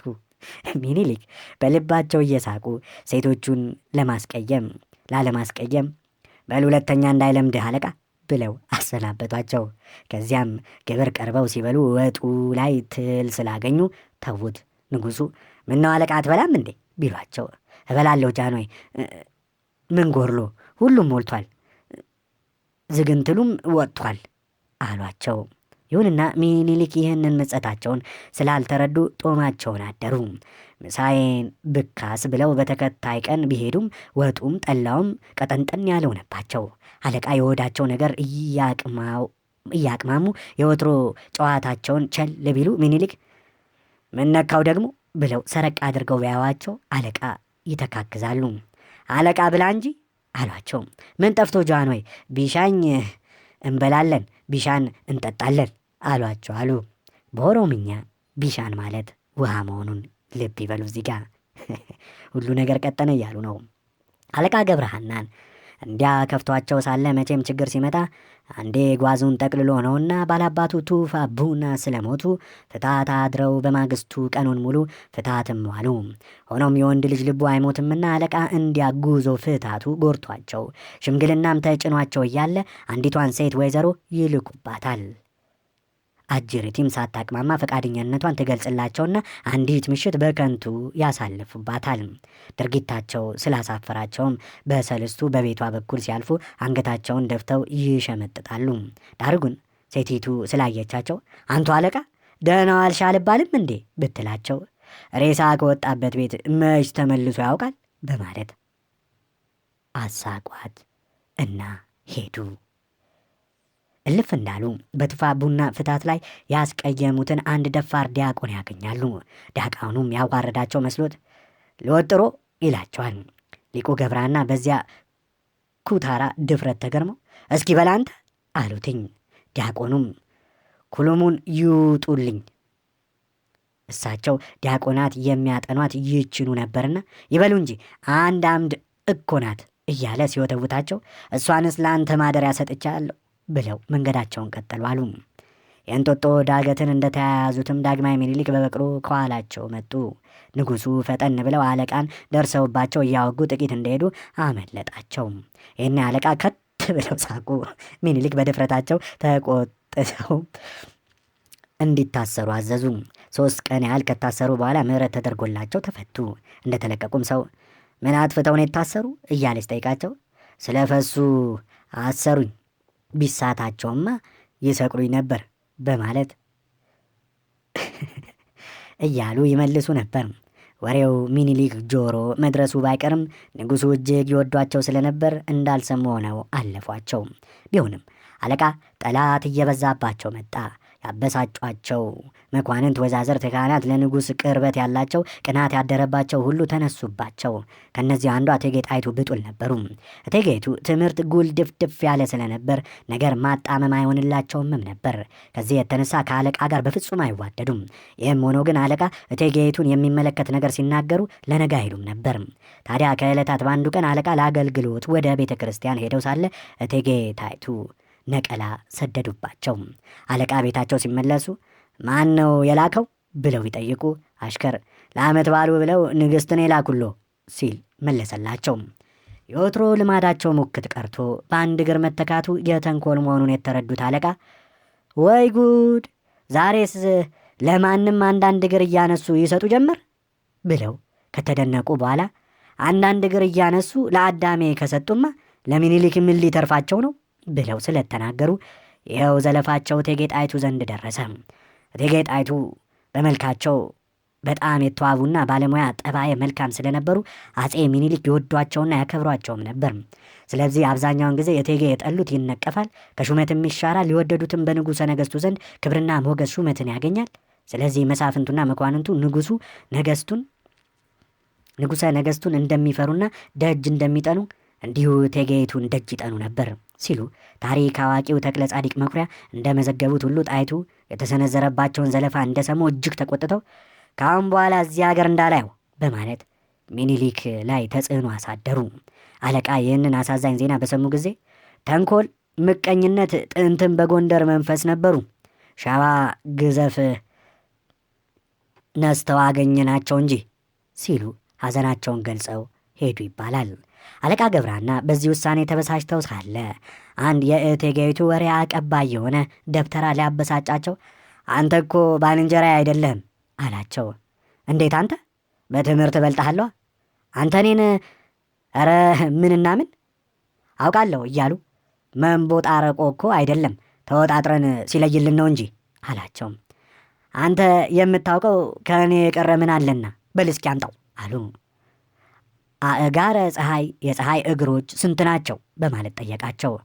አይ እኔ ትምህርት የምትጠይቀኝ መስሎኝ ማሰቤ አይገርምህም? የጣይቱንማ እግር ምኒልክን ሄደህ ጠይቅ እንጂ እኔ ምንድነኝ የምትጠይቀኝ በማለት አለቃ ጠቡን ይበልጥ ስላከረሩት በአስቸኳይ ወደ አገራቸው እንደሄዱ እቴጌይቱ አምርረው ተናገሩ። መሄዳቸውም የማይቀር ሆነም። በዚህ ጊዜ ነው አለቃ አውጥተው አውርደው ሁሉንም ነገር ከመዘኑ በኋላ ምኒልክ ሱፍ ነበር እሾሁ ባል ነበር ብለው ገጥመው ወደ ትውልድ አገራቸው ጉዞን ጀመሩ። ምዕራፍ 7 ሞቼ ተነሳው።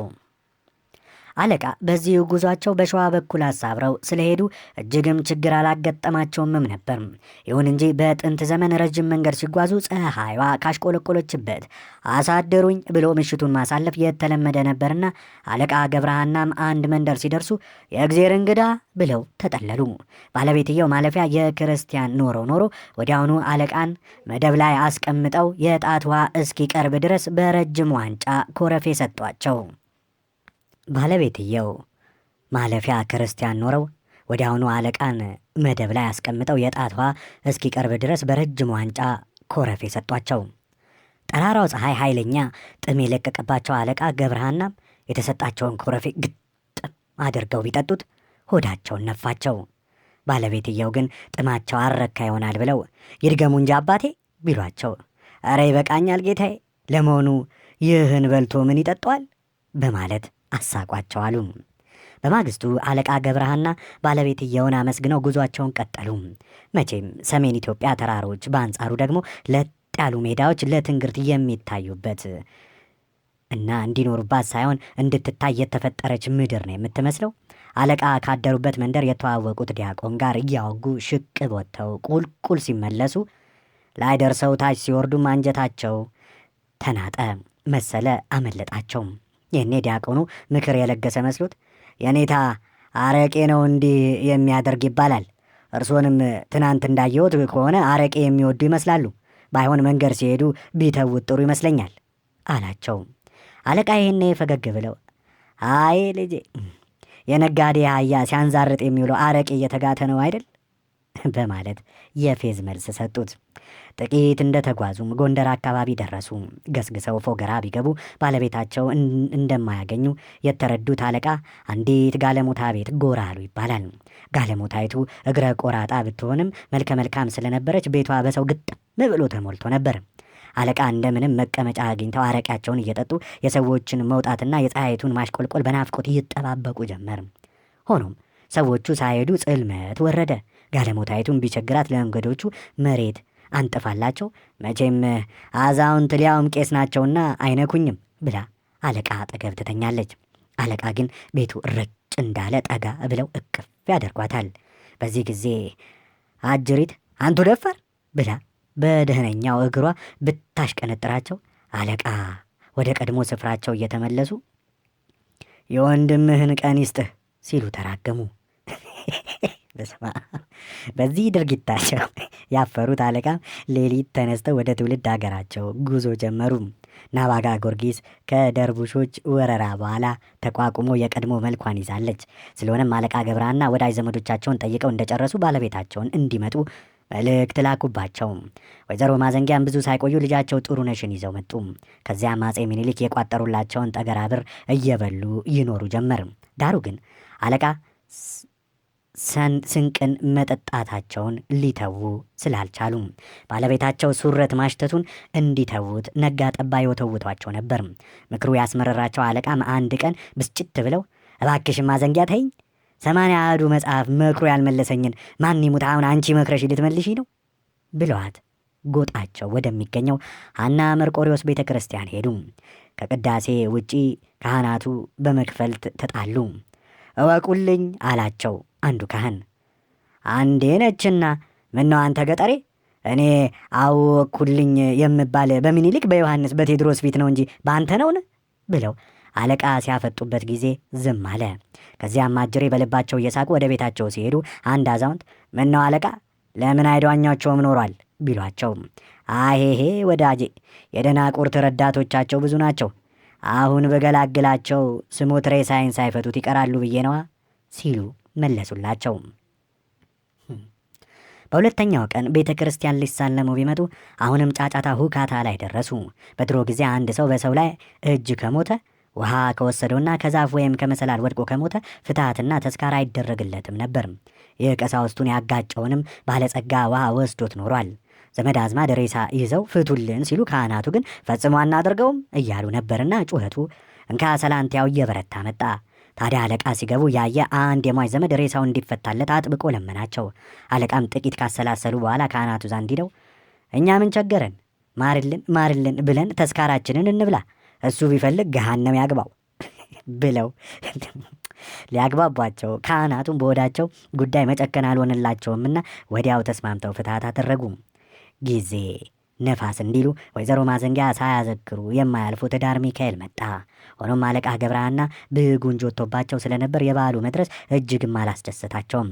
ጤናማ ቢሆኑ ኖሮ እንደ ልባቸው ተዘዋውረው ይበሉ ይጠጡና ያወጉም ነበር። አሁን ግን ከቤት ሊወጡ አይችሉም።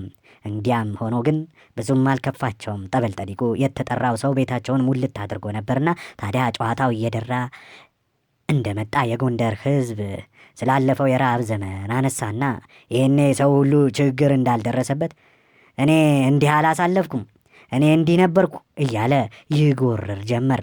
በዚህ ጊዜ የሰው ግብዝነት የገረማቸው አለቃ ለካስ የጎንደርን ቅጠል የጨረስነው እኔና ማዘንጊያ ብቻ ኖረናል ሲሉ ቅጠል እየመለመሉ የበሉበትን ዘመን አስታወሷቸው። የረሃብ ነገር ሲወሳ አለቃን ትዝታ ዋጣቸው። በትዝታ ተውጠው የተቀመጡበት ደርቀው ቀሩ። አንድ ጊዜ ዘመነ አጸባ ሆኖ አለቃ የፈጸሙት ትውስ አላቸው።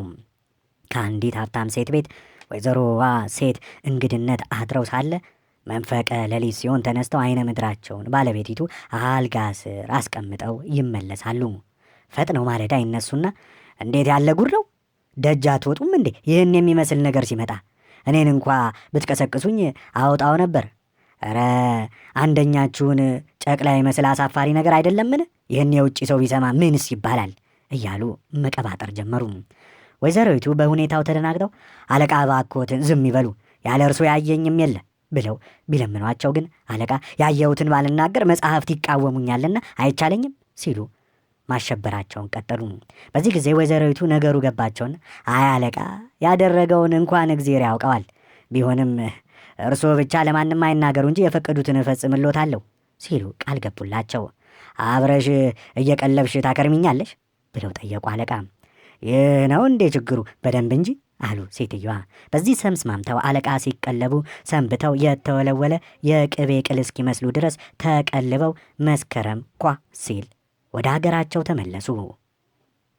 ወደ ሀገራቸው ሲመለሱ ምን ይመስሉ እንደነበር በዓይነ ሕሊናቸው እየተመለከቱ ፈገግ ሲሉ አፏ ሙጥ ሙጥ ያለ ዘመዳቸው በሉ አለቃ እግዜር ይማሮት ትላቸው ነበር። ይህ እንደ ህልም ትውስ ይላቸዋል እንጂ በትክክል አልሰሟትምና የትዝታቸውን ክር ጨርሰው መተርተራቸውን ቀጠሉ።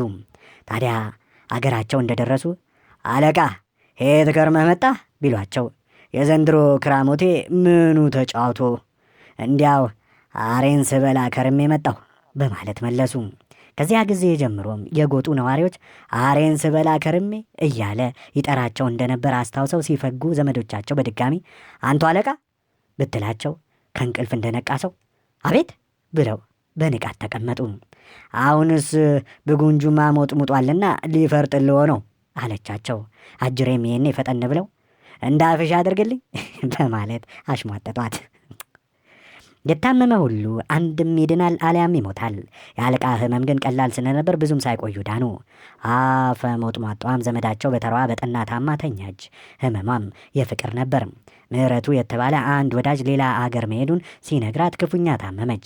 አለቃም ውለታ ለመክፈል ወይዘሮይቱን ጥየቃ ቤቷ ቢሄዱ አጅሪት አያዙ ተይዛ አመዷ ወጥቶ ባያት እቴ ምህረቱን ያምጣልሽ፣ ምህረቱን ያውርድልሽ ብለዋት ተመለሱ።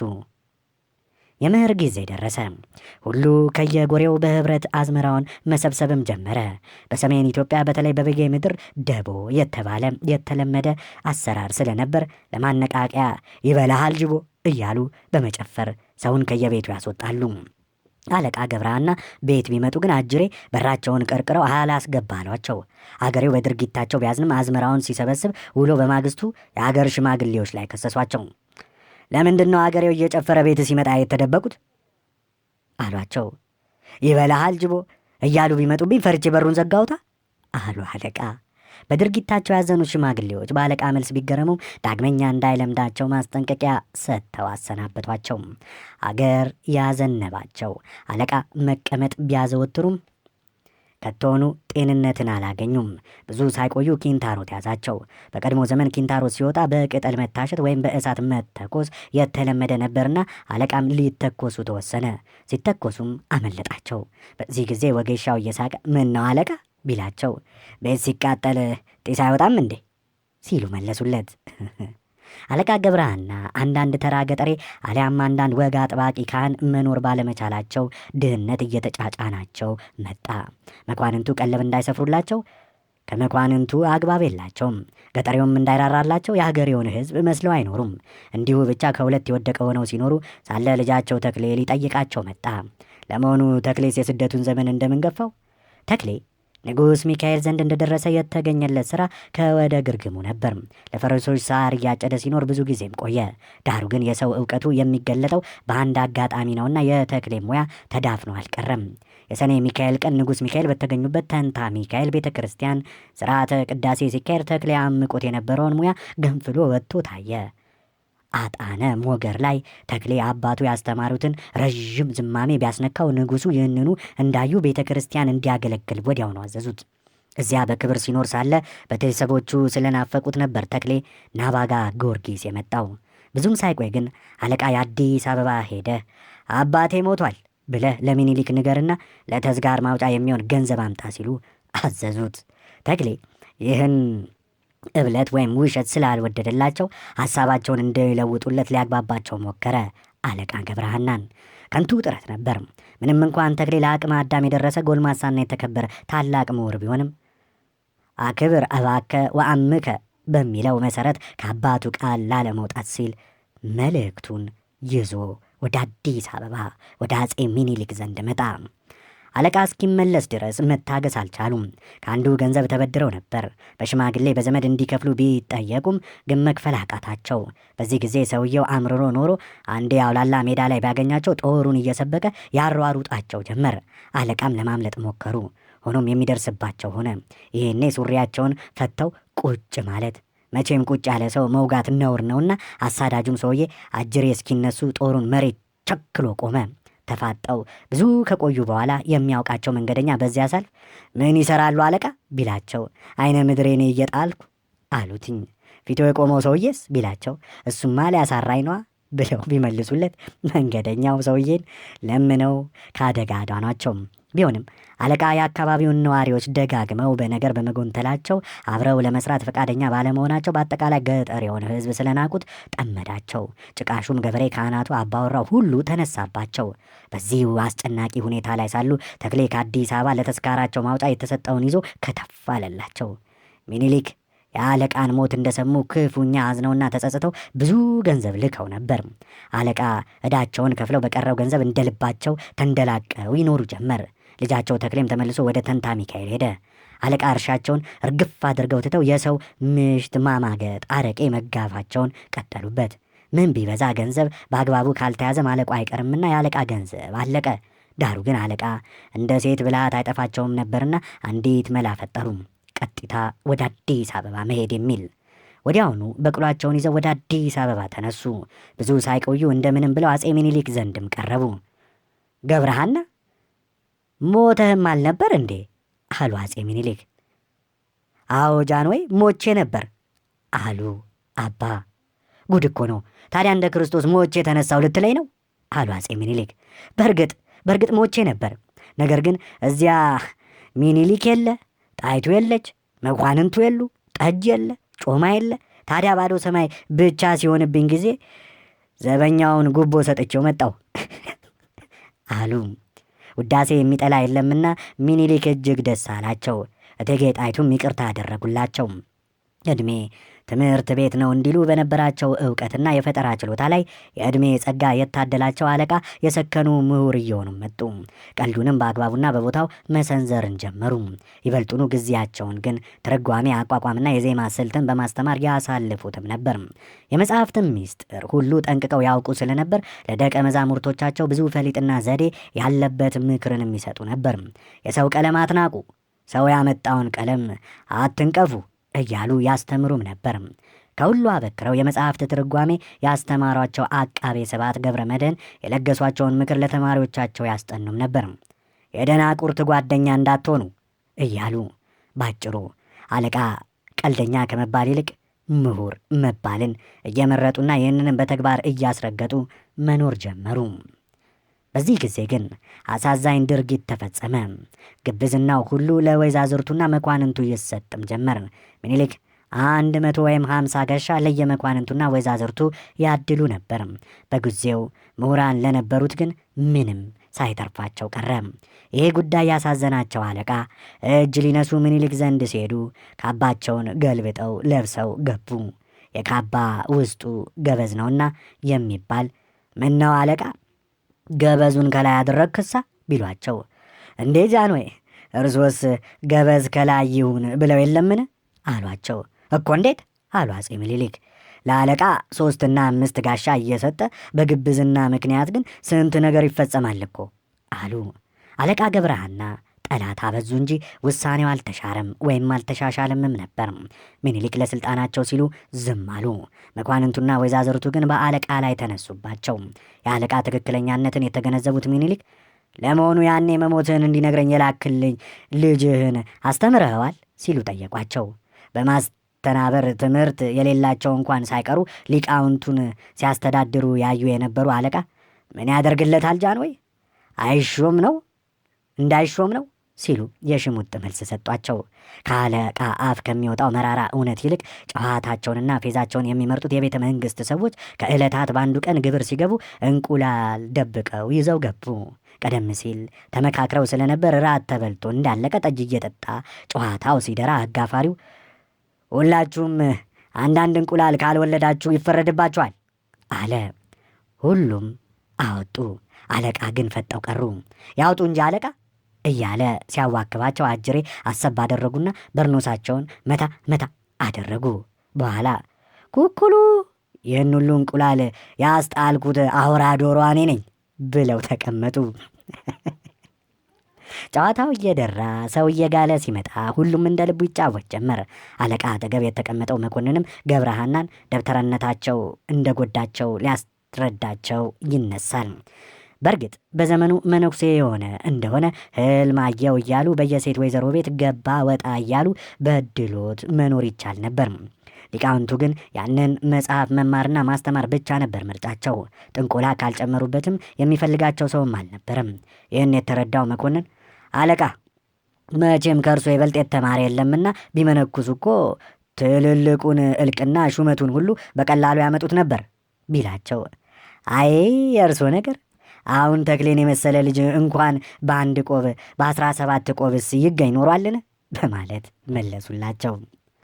እንዳሉትም ተክሌ አዲስ አበባ መጥተው ራጉኤል ጥቂት ጊዜ ባስተማሩበት ወቅት ታላቅ ሰውነታቸውን አስመስክረው ነው የሄዱት። የሚያውቋቸው ሰዎች እንደ ነገሩኝ ተክሌ መልአክ ነበሩ ብለው ነግረውኛል ይላሉ አፈሊቅ አክሊሉ ገብረ ኪሮስ።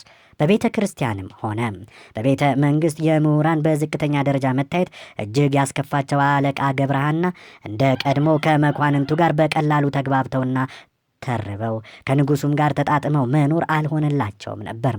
ምንም እንኳን ትውልድ መንደራቸው ቢሄዱ የተሻለ የኑሮ ሁኔታ እንደማያጋጥማቸው ቢያውቁም በቀልደኝነታቸው ተከብረው በምሁርነታቸው ግን የሚናቁበት አካባቢ መቆየትንም አልወደዱም። አንድ ቀን ግብር ሄደው የጾም ወጥ በየአይነቱ ቀረበላቸው። ጥቂት ከቀማመሱ በኋላ ግን የአሳውን ወጥ በትካዜ እየተመለከቱ እጃቸውን ሰብስበው ተቀመጡ። ምን ነው ገብረሃና ትተግዛለህሳ? የማትበላ ምን ሆነ ነው ተብለው ተጠየቁ። ጃንሆይ አሳ እንኳን ልብ ገዝቶ አገሩ ተመልሶ ሲገባ እኔ እንደወጣው ስቀር መተከዝ ይበዛብኝ ብለው መለሱ። እጅግ መከፋታቸውን ያዩት ሚኒሊክ ከአለቃ ገብረሃና ጋር ውለው ቢያድሩ እንደሚቆራረጡ ስለገባቸው ለመጨረሻ ጊዜ አሰናበቷቸው። በመጨረሻ ጊዜ ግን ወዳጅነታቸው ተሟጦ አልቆ ስለነበር ሁለቱም ሲለያዩ የተሰማቸው ስሜት የእፎይታ እንጂ የቅሬታ ሊሆን አልቻለም ነበር። ካረጁ አይበጁ ነውና አለቃን መንገዱ አድቋቸው ከብዙ ቀናት በኋላ ደብረ ታቦር ደረሱ። ልጃቸው ተክሌ ደብረ ታቦር ኢየሱስን በእልቅና ተሹሞ ስለነበር ድካም እስኪለቃቸው እዚያ አረፉ። አለቃ ተክሌ ከአዲስ አበባ እንደተመለሱ በሙያቸው ግርማ ሞገስ እያገኙ ከራስ ጉግሳ ወሌ እጅ ሳይቀር የወርቅ መቋሚያና ጸናጽል ተሸልመው ይኖሩም ነበር። ተክሌ ደብረ ታቦር ኢየሱስ ጉባኤ ዘርግተው አቋቋም፣ መርገድና ጽፋት ሲያስተምሩ የሌሎች ደቀ መዛሙርቶች ሳይቀሩ እየተሳቡ መጥተው ደብሩን አጥለቀለቁት።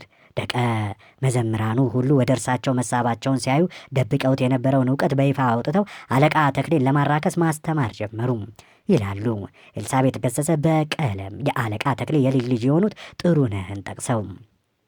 አለቃ ገብረሃና ልጃቸው ጋር እንዳሉ አይናቸውን ታመሙ። አገሬ ሳልገባ አይኔ ሊጠፋ ነው ብለው ሆዳቸው የባባው አዛውንትም እየያቸውን አቀለጡት። ይህኔ ልጃቸው ኧረ አይዞህ የአይን ህመም እኮ ለክፉ አይሰጥም ቢላቸው እባክህ ተወኝ በእኔ ቢጀምር እስቲ ማን ይቀጠዋል አሉት ይባላል። ነገር ግን አለቃ ብዙም ሳይቆዩ ስለ ዳኑ ወገራቸው ሄዱ። ጥቂት እንደቆዩ በጨዋታ የተነሳ አንዱን ካህን ተርበው ቢያስቁባቸው ካህኑ በሰማይ ቤት እንዳይኮነኑ እንዲህ አይነቱን ነገር ቢተዉት ይሻላል ቢሏቸው፣ አለቃ ግን እየሳቁ እስካሁን የሞተው ሰው ሁሉ ስፍራውን ሞልቶታልና ለእኔ ስፍራ ስለማይኖር አያስቡ ሲሉ መለሱላቸው። ቢሆንም እርጅና ጓዙን ከቶ መጣ። አለቃ በጠና ታመው ሲንፈራገጡ ጎረቤታቸው የሆነ አንድ ቆዳ አልፊ ሊጠይቃቸው መጥቶ ዛሬስ ደከሙ መሰለኝ ቢላቸው፣ እንግዳውማ ቆዳ ሳለፋል ልኑር በማለት ሰደቡት። ጎረቤታቸው ተቆጥቶ እንደወጣ በርከት ያሉ ካህናት ሊጠቂዋቸው መጡና ሲጨዋወቱ ከጠያቂዎቹ አንዱ አለቃ እንዲያው ሁል ጊዜ እንደቀለዱ ለነፍሶ ስንቅ ሳይዙላት ሊቀሩ ነውን ቢላቸው፣ ንሳ አንተ ማነህ? አንድ ማድጋ በሶ በስልቻ አድርግና ክንዴ ላይ እሰርልኝ አሉት ይባላል። ምዕራፍ 8 ኩርፊያ ወይንስ ንስሐ? አለቃ ገብረሐና ወደ መጨረሻ ዘመናቸው እንደቀረቡ ዝምተኛና አኩራፊ ሆኑ። ሥጋ ወደሙ ከተቀበሉ በኋላም አንደበታቸውን ከልክለው ከእረኛ ጋር ሲውሉ ቤተ ዘመዶቻቸው ጋኔን ሰፍሮባቸዋል ብለው ጠበል እየጠመቁ ቢያሰቃዩአቸው ኧረ እባካችሁ ተውኝ፣ ቀሃ አንገረብ ወንዝ አይደለም እንዴ የሚኖረው? ታዲያ እንዴት ይህን ውሃ ፈርቶ ይተወኛል ብላችሁ ነው እንዳሉ ይወሳል። ከጊዜያም እግዚአብሔርን ላመሰግንበትና ልሰብክበት ቁም ነገር ልናገርበት በተሰጠብኝ አንደበቴ ዋዛ ፈዛዛ ስናገርበት ኖሬአለሁ በማለት አንደበታቸውን ከልክለው ከመጠጥ ጥሩ ምግብ ተቆጥበው መሬት እየተኙ መኖር ጀመሩ። አለቃ ገብረሐና አባ አጋቶን የሚባለውን ክፉ እንዳይናገር ድንጋይ ጎርሶ ይኖር የነበረ መነኩሴ ሕይወትን ለመኖር ይጥሩም ነበርም። መጽሐፍቱን ሰብስበውም መሳቂያ መዘበቻ አደረግኳቸው አይደል እያሉ ይቅርታ ይጠይቋቸውም ነበር ይባላል። የሃይማኖት ሰው ስለነበሩ እርጅና ሲጫጫናቸው እንደ ዘመናቸው ስለ ነፍሳቸው መጨነቃቸው ከቶኑ የሚገርም አይደለም። ያም ሆነ ይህ አገሩን ሁሉ ሲያስቁ የኖሩት አለቃ ገብረሐና አኩርፈውና 2 ዓመት ሙሉ አንደበታቸውን ከልክለው ከኖሩ በኋላ በ84 የዕድሜ ዘመናቸው በሞት ተለዩ። ልጃቸው አለቃ ተክሌንም ደቀ መዛሙርት ስለበረከቱለት ካህናቱ ጠምደው ይዘውት ነበርና አባቱ በሞቱ በ10ኛው ዓመት መድኃኒት አቅምሰው ገደሉት። ይህ እኩይ ተግባር ግን ኢትዮጵያዊ ብቻ አይደለም። የሞዛርትና ምናልባትም የጎርጊ እንዲሁም የሌሎች ታላላቅ ሰዎች ሕይወት ያለፈችው መፍጠር በማይችሉ ምቀኛና ደናቁርት እጅ ነው። አበቃን። ቻናላችንን ሰብስክራይብ፣ ላይክ፣ ኮመንት፣ ሼር ያድርጉ። እናመሰግናለን።